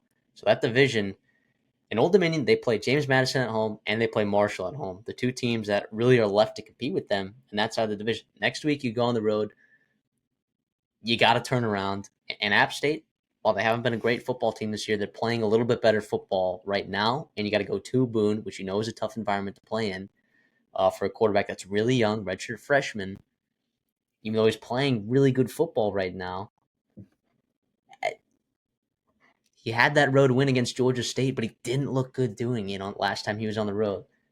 So that's a tough game. But the reality is, you get Marshall and James Madison at home, and when you look at the Sun Belt standings, you have the tiebreaker over Georgia Southern, who's 3-1. So you're Old Dominion. You're 3-1 in conference right now. Georgia Southern's also 3-1, but you hold the tiebreaker over them. Marshall is 2-1. James Madison's 2-2. Coastal Carolina is 1-2, but you don't play them. App State is 1-3, and you do play them. And then Georgia State, who you already beat. Well, the only concerning thing is Coastal. You lost against Coastal, right? So that was your one Yes. loss in conference. Who already Now has 2 losses in they conference. have to play well. They have to continue to climb the ranks. But yeah, they're in the driver's seat right now. I mean, that's great value, I think, there, and especially with the way they're playing, the margin of error is you play a little bit better defensively, or a team better defensively could be concerning. But I mean, they're playing great football right now. Great football since they've inserted Colton Joseph into the lineup there. Yeah, I love that for you. And they also, Old Dominion, we talked about in their preview, they had a brutal out of conference schedule and a tough loss against ECU there. They're figuring out right now. They're peaking right now in the Sun Belt. And yeah, I love that for you. Now, they're going to have to beat probably Louisiana coming out of the Sure. West there. But Sure. one game plus about 550. I love that. Yeah, they still got to take care of business on their side, and you do have a couple tough games left. But I just like the value right there, given that I'm also holding on to a James Madison ticket as well. So a James Madison Old Dominion game could mean a lot. What will mean a lot for the conference standings, and that Coastal Carolina loses to South Alabama, I feel really good about that ticket. Right, they go on the road and beat South Alabama. That's where it gets kind of dicey because then Old Dominion probably has to win out because then Coastal Carolina's schedule looks like that. I mean, they play App State at home after after Troy, who looks terrible. They do have to go play Marshall though, right? Which makes that Marshall game for Old Dominion. I mean, this is the kind of conference races that we're talking about right now. This is crazy. It is anyone's game right now. I know Louisiana's in the driver's seat in that side of the division, but the other half of the division is wide open. Because guess what? Some teams surge late in the season, like Old Dominion, and some teams don't. Like maybe James Madison. You know, you're you're looking at a really crazy Sun Belt finish right here, and I'm all for it. And I love the fact that I got 2 tickets that are plus 600 or greater that I'm going to be looking out for this season. So I'm pumped about it, man. Old Dominion looks like a good football team, and Georgia Southern can still accomplish all their goals. They can still make the Sun Belt Championship. You know, they just need a little bit more help, right, than Old Dominion, who Old Dominion right now controls their own destiny. But yeah, I mean, if Old Dominion does drop one and Georgia Southern wins out, I mean, Georgia Southern is the team, there's the representative. Marshall could win out, and then they're the representative. If James Madison wins out, they're also the representative as well, I believe. If James Madison, do they control their own destiny? Because their conference loss was Georgia Southern. I guess if they win out, they need Georgia Southern to lose twice. So that's actually a little bit harder. So they don't have total control over their destiny. But yeah, it's a crazy Sunbelt race, man. It's a crazy Sunbelt race. It really is. Let's move on. Let's talk about Syracuse Pitt. Holy stinker from Kyle McCord. What did I watch in that first half? That was garbage. You and I were both on Syracuse. I took them in my best bets, plus 6.5. You had 24 points off of turnovers, including 3 pick sixes. And then you had the missed field goal. That's 27 points that you gave Pitt, basically, of worth of value, whether you didn't score those points or gave them those points. 27 points, and you lost by 28. That's a game where, like, if they played again, granted, Kyle McCord doesn't play like absolute dog piss. I Syracuse could win that game. Syracuse can win that game if Calvin Cord doesn't throw 5 interceptions, including 3 pick sixes, 3, and then a Yeah, field goal off of another interception. it was bad, bad, bad, bad. He had 64 passing attempts when you're already struggling, man. It was a recipe for disaster there. Once you got down 31, I mean, it was over at that point. But you got to give this Pitt defense some credit, though. 4 sacks, right? 9 tackles for loss. Yeah, You that's true. mentioned all the interceptions, 5 of them. Eli Holstein didn't even have to do much. Doesn't Marie didn't even have to do much. They just kind of sat back and we're up 31-0. Let's put in our backups. And Pitt's undefeated. Pitt is undefeated right now, and they've got a couple of big games left on their schedule in SMU, in Clemson, and Louisville. If they want to do some damage there in the ACC, they absolutely can. They control their own destiny. It starts this week, but the nice thing about it, SMU played a barn burner against Duke late night, Saturday evening, and you played on a short week Thursday night, and now you get that weekend to rest. You didn't have to travel. I mean, you'll go down to Texas there in this weekend, but you didn't have to travel against Syracuse. So it's a really, really fun time for Pitt. They're doing a great job right now, coaching wise. It, I thought Syracuse would run the ball better than they did, and even though they kind of got phased out because of the game script, they just didn't run the ball efficient in the beginning of the game either. Like Quinn Allen, 15 attempts, 32 yards. That's just over 2 yards per carry. Yikes. Yikes, yikes, yikes. That was a recipe for disaster there. It was tough. It was really tough. Common Core guy, it's a shame because he's played so well this year. He has really played well this year, and you've got the weapons. Pena, Meeks, Ross, Gadsden has been great. LaQuint Allen, too.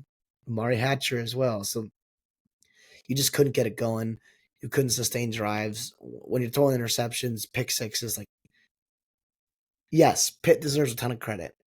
But like you said, if you play this game again, chances are 5 interceptions, 3 pick sixes aren't going to happen again. And you'll get a little bit more realistic outcome. You'll get a little bit more closer football game. And at that point, anything can happen there. But if you're Pitt, man, why not? Why not? Yeah, they're one of the 3 teams that I think controls their own destiny in the ACC. You have 4 undefeated teams though, which is funny because I think either Miami or SMU. I think one of those guys could get left out if 2 other teams go undefeated. Like if Clemson goes undefeated, and then Miami and SMU go undefeated. I think one of those teams gets left out, and I don't know which one it is. It might actually be Miami if SMU beats Pitt, which We'll is kind see of what crazy. happens there. I've not dug into the conference breakdowns there because. But here's the thing too: It's crazy. if you're the ACC, don't you kind of want Miami to be left out because they'll Yeah, probably yeah. be they'll They'll be probably in be the college the football playoffs. they'll be the 5 seed probably, right? Playing Boise State, which is potentially Boise State, which would be terrifying. You also got chance for 2, maybe 3 teams if Clemson wins or if Clemson loses, right? They might be high enough to where you don't get punished for losing a championship game. I don't know. They said they're not going to. Now, do They you will trust the committee? You're going to have to. Like, so we'll see what because happens. it But has you to could have, matter. It you, has to matter. but also like if you're Penn State and or if you're Ole Miss or whoever it is, and you're ranked 10th in the country and 11th in the country, and you lose or you don't play at all, and you knock Clemson for having to play a 13th game and losing it. I get it's part of it, but that's what I'm saying. If you're Miami, yeah, rest up. I think a lot of teams, if you could just pick not to play the conference title, yes, it means something, recruiting, money, all this good stuff. It's part of your goals as a team is to win the conference every year. That's still important, but man, it's gonna be crazy. I know this is Pitt and Syracuse, but damn, it matters. But also Pitt too. Pitt could be there too. Who knows if they Yeah, get some big time wins here? but it just gets crazy. Like if SMU beats Pitt next week, because Pitt does play Clemson. I'm not saying that either team is going to win or whatnot. We still haven't made our picks for that game. But if SMU beats Pitt and Clemson, Miami, and SMU all win out, that would be crazy. And I think all 3 of those teams potentially would have a chance to make the college football playoffs. I would anticipate Miami for sure getting it. I think it's It'd be at Miami that's least two. It'd be at because least two getting in. I think it's strength of record, right, and strength of conference record. Conference record. SMU's Yeah, conference. Or but they'd have a win over Pitt, Pitt's right? got a lot. They'd have a win over Louisville. Oh no, not Louisville. Yeah, they would have a win over Louisville and Pitt, Boston College, Yeah, but Cal, Duke. All of a sudden, yeah, Florida State and Stanford not going to get you a ton of points there. Cal is still, by the way, on 0-4, and so that's not going to get you a ton. But yeah, I guess I didn't realize that they were 0-4. it's interesting. I it's something to monitor for sure. And as for Pitt, by the way, like yes, they won 41-13, like, but I still, not that I'm not sold on Pitt, but like I'm not sold on Pitt. Like I'm so, like I I think I still need to see a little bit more. I think you've come back in some games which have been awesome and been very exciting and impressive to do that, but not a single time all year before this game. And now it was kind of the turnovers that got me. I want to see 4 complete quarters of football, and you're going to have to play that to beat Kevin Jennings and SMU. Seriously, I'm trying to read an article right now. Some guy who broke down the ACC standings if SMU, Miami, and Clemson all win out, and if 3 or more teams tie, right, it's first combined head-to-head win percentage among tied teams, but none of them played each other. Then it's if all the tied teams are not common opponents, the tied team that defeated each of the other tied teams, which is basically the same thing. I don't know why they But it's worded all it different. undefeated. It wouldn't be the Yeah. If all the tied teams are not common opponents, no tied team defeated each of the other teams, but a tied team lost to each of the other tied teams, each team shall be eliminated from tie. Okay, that's the same thing. That's literally it's just word salad right there. Win percentage versus all common opponents is actually the next tiebreaker. So you have to look at no, but they would be undefeated, so it wouldn't matter. they So then wouldn't you matter. go to Keep the going. 5th tiebreaker, which is win percentage versus common opponents based on their order of finish. God damn it! The same thing. So you go to the 6th tiebreaker. It is combined win percentage of conference opponents. So yeah. So yeah, which we could have. I guess we could have quoted that. we But said that earlier. Isn't that funny? Like in the ACC like legislature, it's the 6th tiebreaker, and it's Some only 8. lawyers By the way. Some lawyers got to get paid, man. They got to get paid. Yeah, and then imagine this. Imagine if the combined win percentage of the conference opponents is the same, then the 7th tiebreaker is the tied team with the highest ranking by the team rating score metric, which is stupid. It's the dumbest team thing rating, ever. Meaning like the AP poll? By the team rating score metric provided by Sports Source Analytics. So it's a power rating. So Miami, Clemson. So it'd be Miami, Clemson. By the way, but there's no way there. Well, we'll see. A lot of shit has to happen, and we have to get to that spot in general. Yeah, but isn't that wild? I think it would. Rules 1 through 5 or whatever the tiebreakers are, they would make a lot more sense if every team had 1 loss. But since they're all undefeated, yeah, it doesn't matter. So just silly stuff to think about. But let's move on. Let's talk about the Mountain West, where Boise State finds a way on the road. Which, by the way, why is Ashton Genty plus 440 to win the Heisman now? Why did he get demoted for having touched the ball 40 times, having the game-winning touchdown, another touchdown called back earlier in the game, 128 yards. He had a down game. Yeah, like what? 140 total yards, almost 40 touches. What are we doing, man? You played a good UNLV team who is a top 20 team against the run metrically. So these Heisman voters that aren't going to vote for Ashton Genty, that voted for Derrick Henry, all right, was it the 27 carries for 90 yards against Louisiana Monroe? Or was it the 52 yards he had against Georgia Southern that really sold you? Like, what are we doing here? What are we doing here? I get the Cam Ward, but like I understand Dylan Gabriel, but I just think Ashton Genty is still the best player in the country. That's my opinion. But credit to Mad Max, who played a really outstanding game, who probably needed to play a really good game in order for this football team to win. And you know what? When he plays well, the ceiling of this Boise State team goes way up. It goes way up. And also credit the defense, too, in that second half.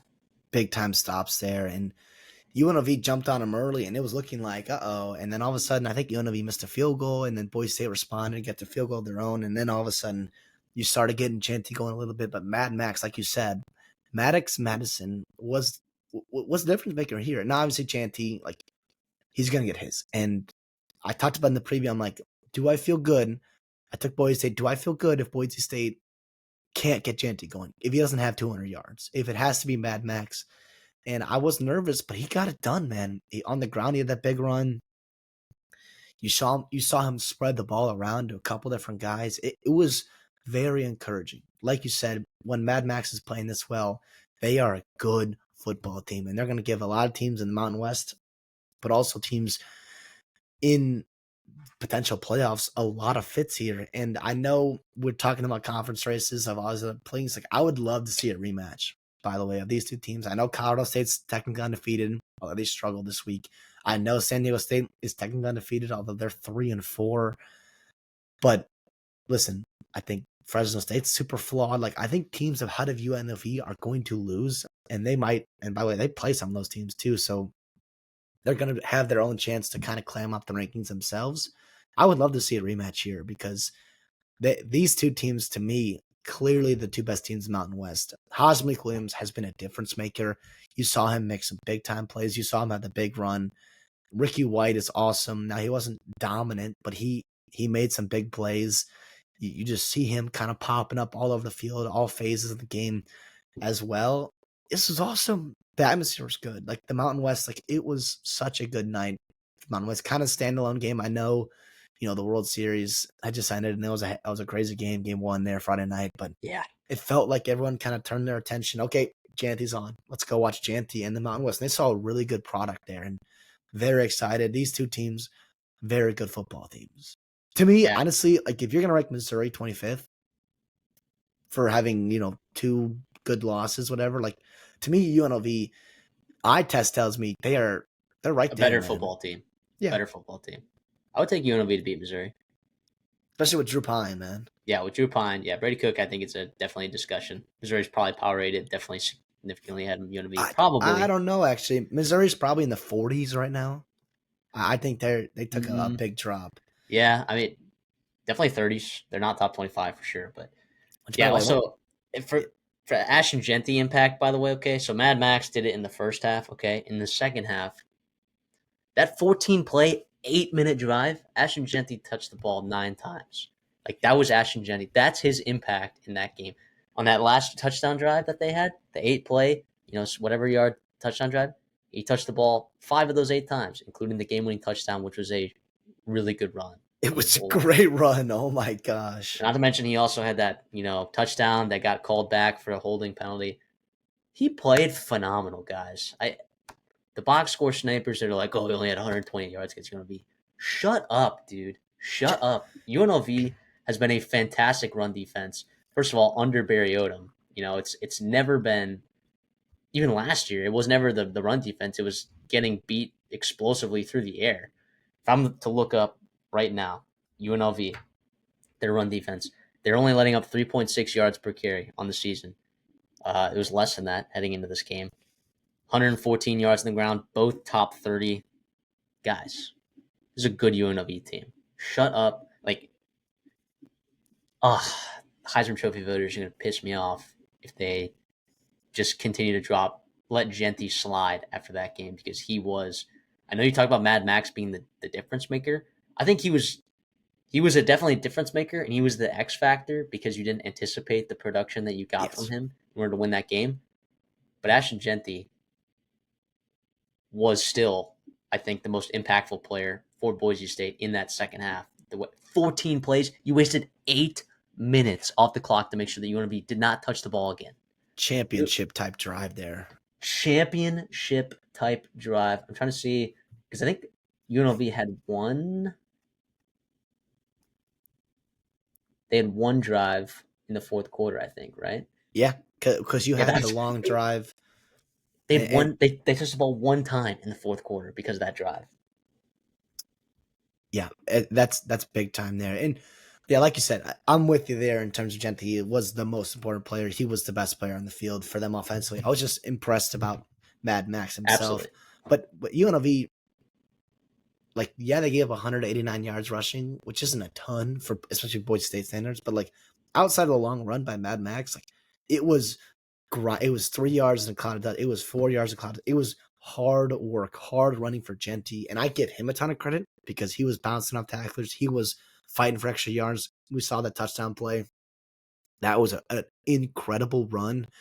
But also UNLV, the way they gang tackled, the way they flew to the football, it was big time. And they've got legit athletes on that defense. Like we talked about Woodard, we talked about Catalan being two guys that are difference makers there on that second and third level, respectively. And they played like it 14 tackles, 1 tackle for loss, 11 tackles, and half a tackle for loss for Catalan there.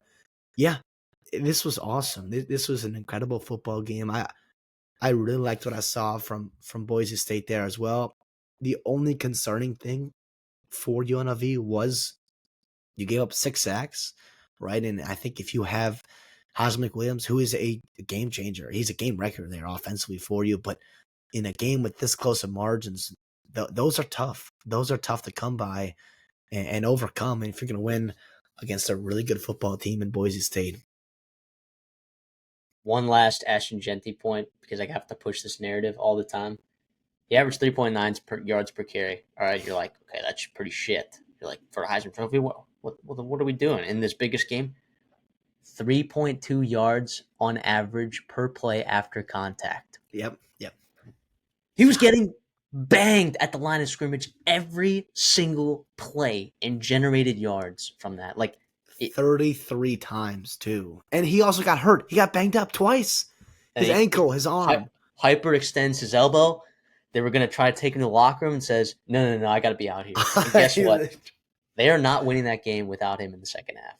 Yeah. We're going to put that out there. Or they're going to have to get a big time stop or like score in a different way. Yeah. He touched the ball 13 times on those last 2 possessions. Yeah, man. That is Heisman Trophy. That is championship mentality there for Boise State. I'm glad you brought that up. That's pretty nutty. And also, like, it was a long of 16. Like, he has been so good this year because you see him break a couple tackles and he's gone for 60 yards. It was every play getting 3 to 4 yards, getting 4 yards here and there, 3 yards here and there. 106 of his yards came after contact. Yeah. Out of his 128. Oh, yeah, he doesn't play good teams. Oh, yeah, whatever. Shut up. He's best player in college football right now. Let's move over to Notre Dame Navy. Well, man, I mean, I'm going to say that I nailed this preview. I took Notre Dame, and I took them to blow out Navy because their style of defense is conducive to stopping Navy offensively, right? And I didn't trust Navy's defense. So I'm going to say that I nailed this one. I know you also took I actually wrote this down wrong for you. You actually took Notre Dame to win, right? I took Notre Dame to win. I wrote down Navy. So cover. Actually, instead of 2 and you were 3-5. So actually, you got a better record than that. So that's my bad. Still not great. Huge, big time win right there. And I didn't count your freaking Texas win. So you went 4-4. I totally wrote that down wrong. Whatever. Yeah. We're moving on from that. But yeah, thoughts on this game, why it was a mistake to pick Navy. Listen, first of all, the turnovers there, and not that would have really dramatically changed the outcome of this game, but you saw the scoop and score early on, right? You saw the fumble that led to a missed field goal and just kind of changed some kind of field position there. But yeah, I mean, like you said, you nailed it. Notre Dame, when they played their A game, and they kind of did, I thought, offensively and defensively, they're a really good football team, especially against a team like this. They ran the ball well. Riley Leonard was efficient. You got some guys going in explosive passing games, Greathouse, Bo Collins, Jordan Faison, like guys like that to push the ball vertically down the field. That was big time. That was big time for you. And you stopped the run enough as you could. And obviously Horvath had he had a big run here and there, but 6 turnovers. Maybe you're not going to win this football game if you have 6 turnovers. I know by that time a lot of them happened. The game was kind of out of reach, and it wasn't going to help you stop Notre Dame offensively because, they were just moving the football at will. But yeah, I mean, credit Notre Dame. I mean, I know Navy isn't the most talented team on their schedule and isn't, maybe an elite playoff contender for Notre Dame, but I still got to give them credit for this win. I still think it was impressive. They've been playing really good football as of late, honestly, since NIU, but really since Louisville. You've seen them beat up on teams that they should beat up on. And for a long time with Marcus Raymond, especially, that has not been the case. Even earlier this year, that has not been the case. And they're getting it done right now. They get a bye week before they move back into a couple interesting games there with Florida State, who's not very good, and Army, who's maybe better than Navy, and USC there to end the season. So I don't know. Anything I missed there with Notre Dame, I thought it was good Well, stuff. no, I didn't. When I took Notre Dame, I wasn't really anticipating Navy turning the ball over as much as they did because they really hadn't up until that point. They'd done a good job taking care of the football, and in triple option, it's so important, right? Because it's pretty easy to put the ball on the ground.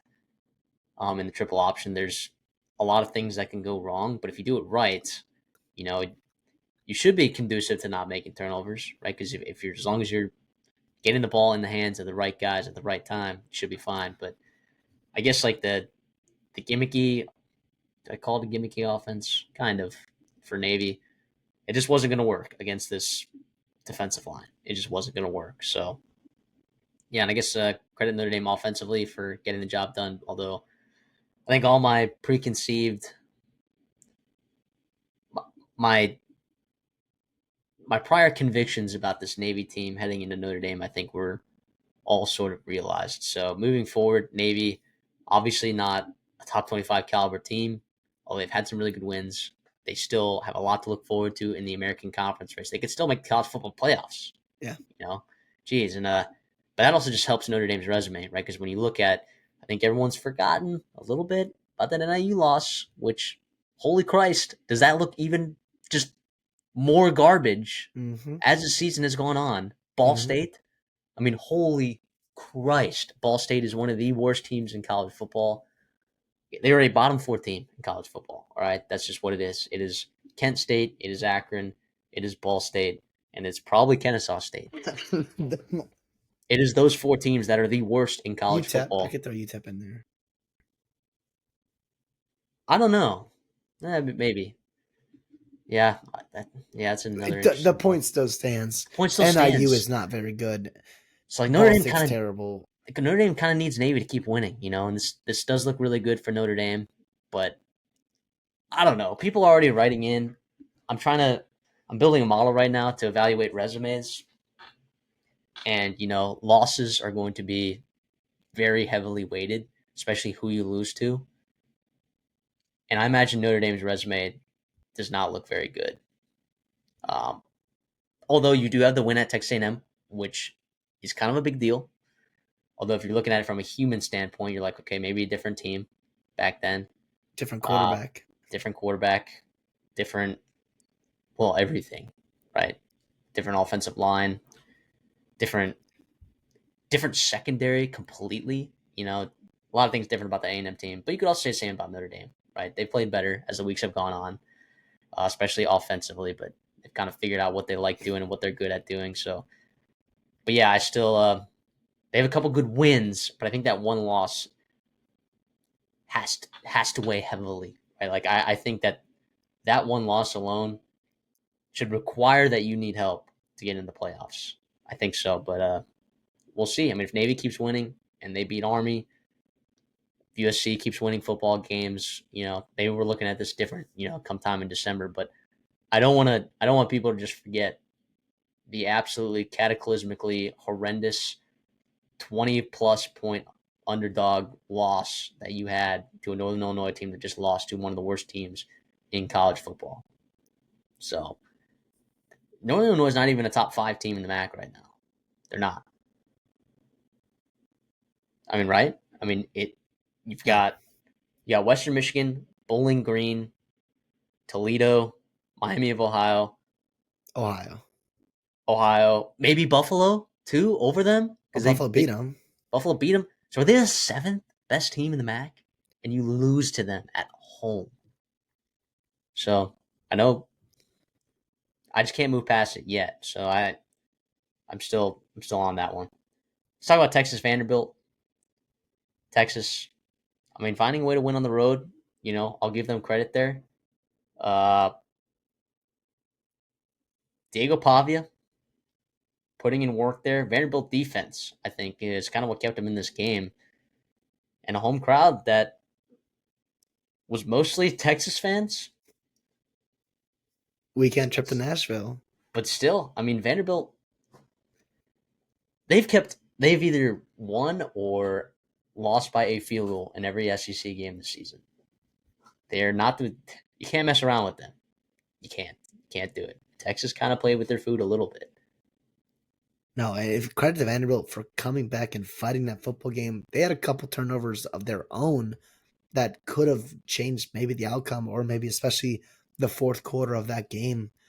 Yeah, I mean, for Texas, it was a bounce back win, right? And so I talked about it earlier. I guess it rings true here too. Like, yes, it is concerning a little bit how your offensive line played, right? How maybe you weren't crazy explosive, how there's still turnovers going on, and how you didn't put away Vanderbilt. But after a tough loss, an emotional loss against Georgia, you kind of regroup and you get a win. That's big, and they still have everything in front of them remaining, especially with who they play on their schedule. They get a bye week, and then they get into November and a couple of tough games there. Yeah, for Vanderbilt, man. I mean, they didn't have it, but they were right there, man. They were right there. It's fun. They're going to give a lot of teams problems. We said that after the Bama game. That has rang true all throughout. They got a couple very winnable games on their schedule left over, and a couple losable games for sure. And they're one win away from bowl eligibility. And I hope so bad, man, they can get there because that would be awesome. What a bounce up, right? Like just a rebound for this program here.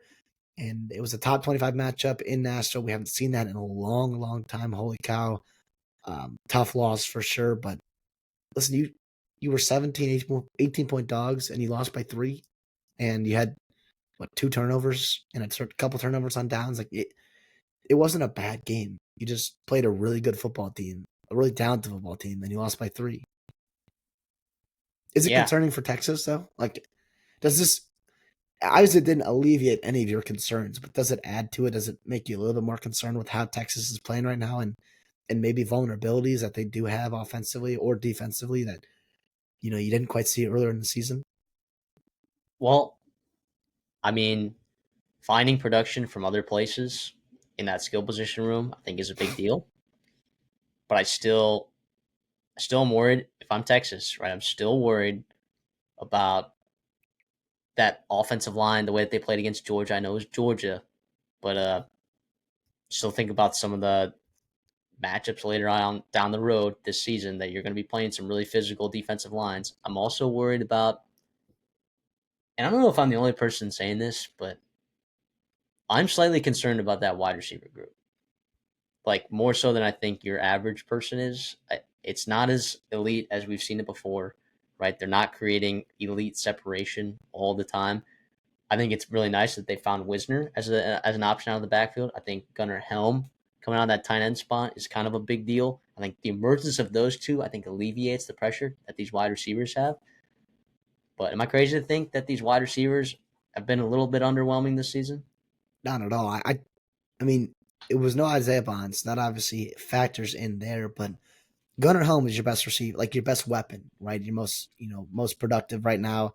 I know DeAndre Moore had the 2 touchdowns, but in terms of consistent production, that's not where you thought you were going to be if you're Texas. None of the transfers have really taken the quote unquote bull by the horns in that wide receiver room for Texas. And that's for sure concerning because if your offensive line is struggling against these elite defensive lines, you want to be able to get quick separation. You want to be able to let Sark and Quinn Ewers operate and scheme open big plays for you or get win early in these downs, in passing downs especially, or big time run out the catch stuff. Yes, you can beat Vanderbilt. You can probably beat Arkansas and Kentucky and Florida as well. But to win in late November and December and January like they want to do, like they think they can, it's going to have to be better. And maybe the health and the emergence of the health of Isaiah Bond changes that. But we also saw it with Isaiah Bond, and we did see some concerns there. And we've talked about it in terms of if they don't hit on their transfers and then are solid football players, but they're not elite, this could be a room of concern. And Quinn Ewers is not a guy that is transcendent enough at the position to make up for that. He is a guy that's going to be field general, surgical. When he has time in a clean pocket to hit open receivers, he will put it on the dot. But if you're playing elite teams with little separation, with tough pass rushes, he's not a guy that can make up for that and elevate the rest of the team by himself. He needs help around him. We saw it last year. He had that help. He had the O-line. He had the skill players. He had Coach Sark. Right now, they don't really have that, and that's leading to some turnovers and inconsistencies offensively. It's a great point you brought up. Let's go because we got to speed this up a little bit. Penn State at Wisconsin. Dude, credit Penn State, man. I know Wisconsin kind of let that game go at the end, but Penn State keeps winning ball games. That's a tough environment. Playing against a team that was playing really good football. I know James Franklin touched on this in his post-game interview. But I've been down on Penn State, and I maybe still not sold on them being a national championship team, but dang, to me, this was still an impressive win for me. Is that how you feel, or do you feel a little bit different? Yeah, I think so. It I don't think of them as this elite national title contender, even though they're ranked right there, third overall. Yeah. But this is a game that they have lost in the past. This is a very losable game. They did what Ole Miss could not do against Kentucky, right? Ole Miss is a team with little margin for error right now because they lost to Kentucky. And Penn State, in a similar situation on the road in conference, loses. Or maybe that Ole Miss game, was that at home? Or was that in It was in Oxford. yeah, which is great, even worse than that. Regardless, though, Penn State did what Ole Miss couldn't do, and they got to win. And now it gives you some kind of margin of error the rest of the way if you are to lose to Ohio State this weekend. And by the way, that game is still super winnable. It's still super winnable, but it gives you that margin of error to make the playoffs, to be a high-ish seed, to have a favorable first-round matchup. Yeah, this is big time for you. And Bo Pribula came in and did some good things. And listen, Yeah. I don't think Drew Alar has been the problem at all, but I do think when Pribula's in there, he gives you a little different skill set that we've seen Andy Kolnick, we've seen these other teams kind of get a jump from. If you have a dynamic athlete there, back there, to help your running game, to help those two backs, Allen and Singleton, and maybe kind of, if you don't have the elite separators, you don't have the elite players to use a guy and with the arm talent of Drew Alar, maybe it's not the worst thing in the world. Now, I still think the ceiling's with Drew Alar on this team, and it sucks that he's hurt. I hope he's okay. I don't know what happened there against Ohio State next week, but damn, man. Down at halftime, on the road, night game, Backup quarterback. back quarterback, and you get it done there. And you get it done, and you pull away, and it wasn't really a sweat in that fourth quarter. It's impressive. It was impressive. Defensively, you're playing well. You're turning the ball over. You kind of stopped the run there, what you needed to do, because we talked about it in the preview. Braden Locke is good for at least one interception a game. He is. And that was a big one. That pick six was huge in turning that momentum. Yeah. And you stopped the run. So credit to Penn State. They did what they needed to do. They got out of there with a win. They probably, not that they shouldn't have won more handily, but it was a close game there for a while because Penn State was kind of efficient. They just couldn't finish drives, and they kind of had, different things going their way. But yeah, I mean, this is the game you're like, this was probably a trap game. It could have turned into one if you did not stop it from happening midway in that third quarter. And credit to Penn State and James Franklin. Let's move on to Texas A&M hosting LSU. Down at halftime by 10. Your offense is stagnant. Of course, the talking point right now is Marcel Reed comes in the football game. A&M runs the ball 25 times and ends up winning by 15 and scores 31 points. They scored on 5 straight possessions with Marcel Reed. Marcel Reed scored 3 rushing touchdowns, had a really nice throw on that long completed pass, outscored LSU 31-6. Defensively, they forced 3 interceptions on Garrett Nussmeier. BJ Mays comes to the game at slot, gets majority of the snaps, and absolutely balls out. And then you also had 2 sacks on an LSU team, which hadn't seen a sack since the South Carolina game all the way back in week 3. And Nick Gordon might be do I say that he's the best defensive player in college football right now? Is that crazy? One of them. Yeah, he absolutely is. He has been awesome. And it's not just rushing the pass, like you said, he had that half a sack there, but it's also just in the run game and what he brings to you and the physicality he brings. And yeah, he is incredible. It was good to see him looking pretty healthy because I know that was a concern as of late. This is a huge win for Texas A&M. The program, the fan base, the coaching staff there, the players. It was awesome. I know you said there were a ton of recruits there. So outside of just 2024, it's big for 2025 and beyond, especially that 2026 class. Yeah, I mean, we talked about it earlier in the preview. We are like, who has the quarterback edge? Is it Nussmeier? Is it Wigman? And excuse me, neither of them were very good, especially in that second half. Nussmeier made some bad throws. He was being pressured, and so you got to give that defensive line and that defensive staff a lot of credit as a whole there to be able to kind of force the issue there for Nussmeier. And once you do press him, you do make him, make some big time bad throws. You capitalize on him, and they scored touchdowns, and they turned those into big time points. That was the difference in this football game. You stopped the run. You made Nuss throw the ball 50 times. He had the 3 interceptions, like you said.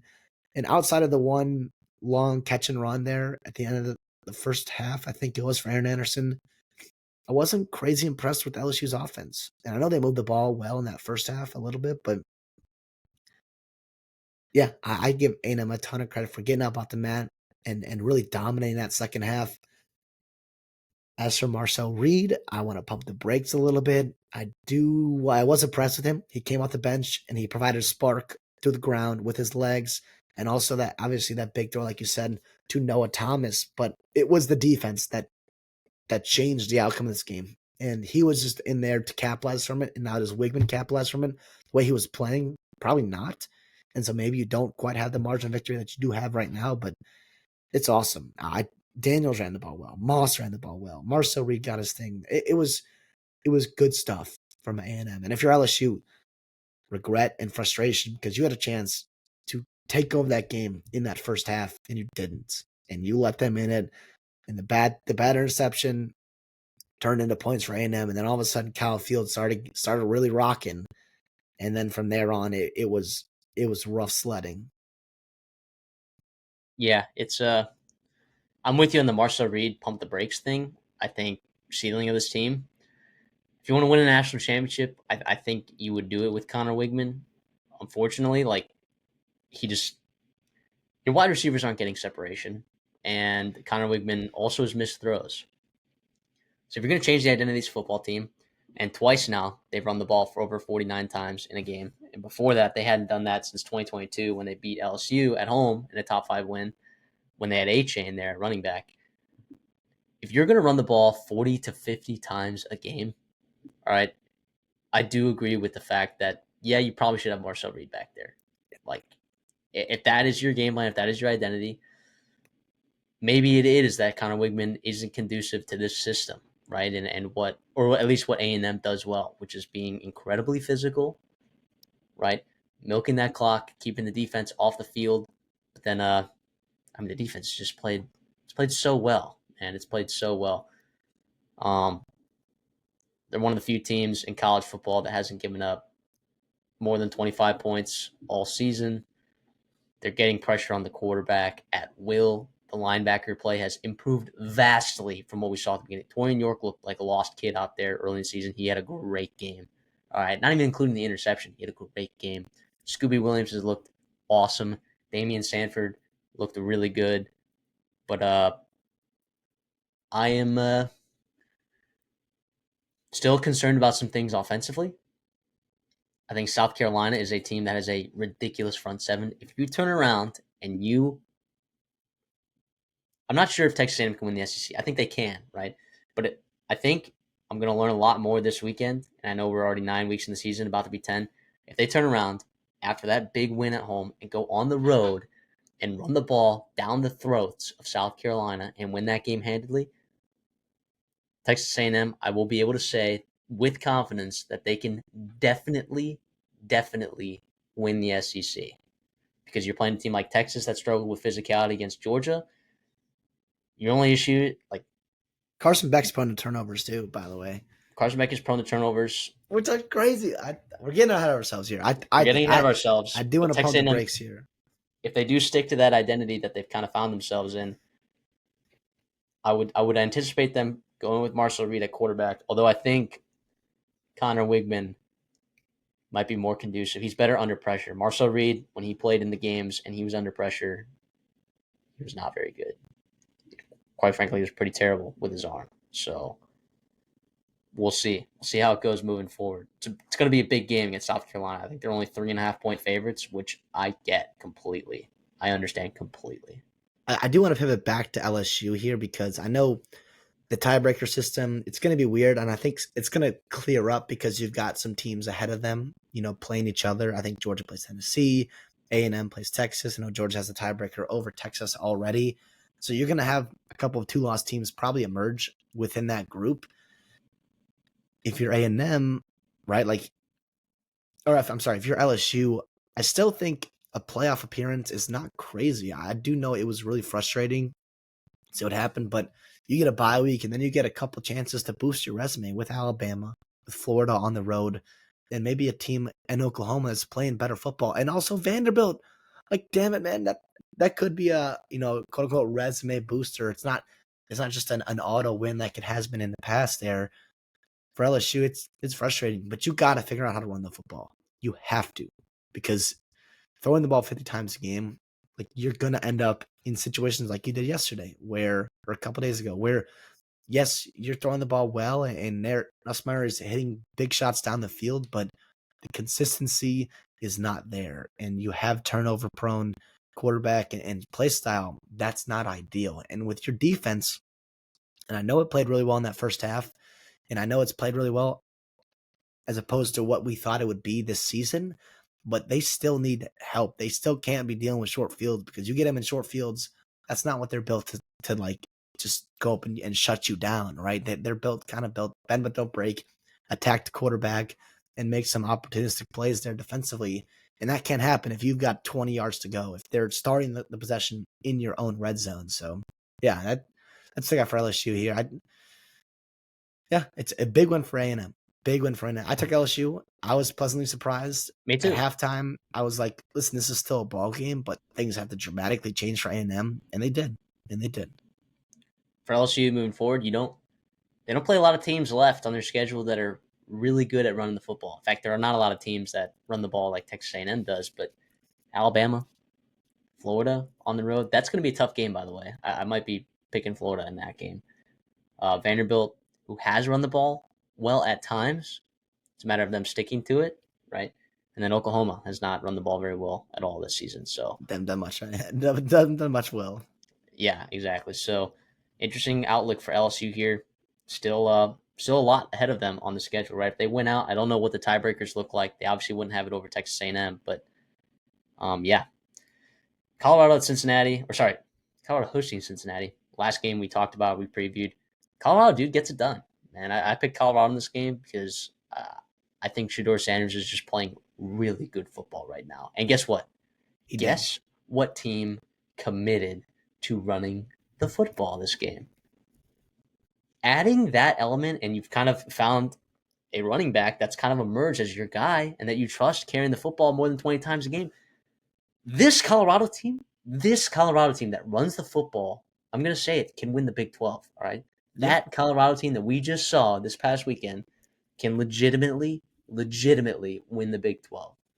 Now, it sucks because they might not get a chance to, because Kansas State's ahead of them with the tiebreaker. Iowa State and BYU, I don't think, play each other. So it could be an uphill battle, but damn it, man. I was really impressed. I took Cincinnati in this game, but if you told me Colorado was going to run the ball 37 times, did Shador get hurt?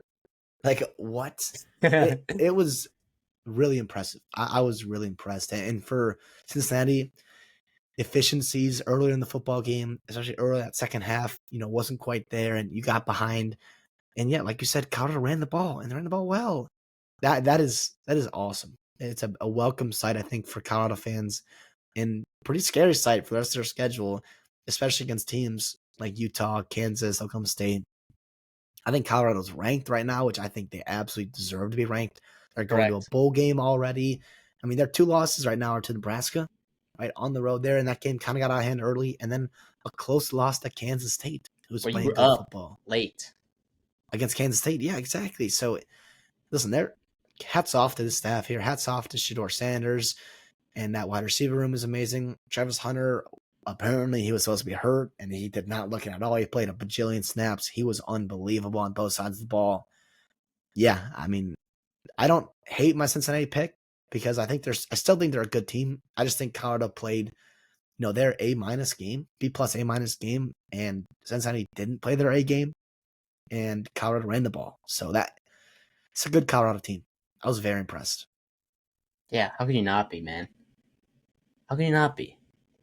Like, if you get. I still don't think, even if they run the ball like they did against. Or, I mean, I should say with the volume that they ran it against Cincinnati, I still don't think that they beat Nebraska. I just think that was a terrible matchup for them. Yeah. Terrible matchup. And their On O-line the was still road. gelling. Their O-line was still figuring it out like early in the Yeah. season. Which now looks a heck of a lot better. Not that it's perfect. It's not perfect. It looks a lot improved. It's the word that we're going to use. And to be in a bowl game year 2 with with Deion Sanders, I'm sorry. That's insanely impressive. And I know Shador Sanders has a lot to do with that. Actually, probably everything to do with that. But Shador Travis. Shador Travis. But here's the thing, though. Like, you go first. I'll come in after. Well, Travis Hunter, as good as he's been hurt the last couple weeks. I know he had a fantastic game against Cincinnati, but look, I'm gonna be honest when I say this. They could have won that game without Travis Hunter. Yes, probably for sure. But he was also spectacular. Here's what I will say too: like Arizona right now is a kind of running a 2-man show right now with Fafita and McMillan, and everyone else is kind of struggling, to play consistent football. This is not Colorado. Yes, Shador and Hunter get all the praise; they get all the love, deservingly so. But their defensive line is playing really good football. They've got other receivers, Wester and Horn, playing good football, and now all of a sudden. You mentioned the offensive line getting better and better, and if you're running the ball well with Auguste, yeah, I mean, this team is not to be trifled with at all. I think a lot of people are starting to take them really seriously, and as they should, and especially with their schedule coming back in November. You get a bye week to get healthy, to get Travis Hunter fully healthy, and really attack November. Wow. They're a top 15 red zone defense. They're top 20 in the country in sacks accumulated on the season as a defense. They have been opportunistic with sure balls bouncing their way on the defensive side of the football, but they haven't been penalized. Actually, sorry, correction. They have been penalized a lot. Yeah, it is what it is. It is what it is. But if you're running the football better, the way that they are, and they're still finding ways to get to the quarterback, and they're continuing to have one of the better red zone defenses in the entire country, I like Colorado to do some damage the rest of the way in the Big 12 and make sure that Kansas State sweats this one out the rest of the way, and BYU and Iowa State for that matter. Yeah. Well, that's going to do it for our Week 9 recap. We're going to have our Week 10 previews coming out here in just a couple days, so bear with us as we're behind the day recording stuff. But yeah, all that we had to talk about here, as you guys can see, we spent a little bit more time on this because there is a lot of conference races to talk about. All right, that's just what it is. And there were some good football games here. We didn't have the crazy upsets that we normally do, but holy cow, that was a good Saturday of football. So we got a lot of nice matchups coming up for this Week 10. So make sure you stick around if you like the video, like the content. Simple rule that we have here. Make sure, look, you want to stick around for the previews and recaps where I think we kind of give close to unrivaled analysis and a different perspective, I think, than a lot of folks. Maybe consider subscribing. So we appreciate y'all being around here for previews and recaps, sticking with us the rest of the way this college football season. CD, anything for us on the way out? No, like you said, this was a long one. We had a lot to talk about, but it is college football. It is early or the end of October. We're getting into November next week. It's really getting started. It's like you said, subscribe, like, do all that good stuff because we have a lot to say. And we also want to hear from you guys too. Let us know how your team's doing. Let us know what you thought of this week. All that good stuff. If you have certain games you want us to preview within the coming weeks, let us know as well. We'd love to get to those and make sure that your team's being heard too. We try to get to everyone, but we can't. But we do our best. Exactly. We'll see y'all in the next one.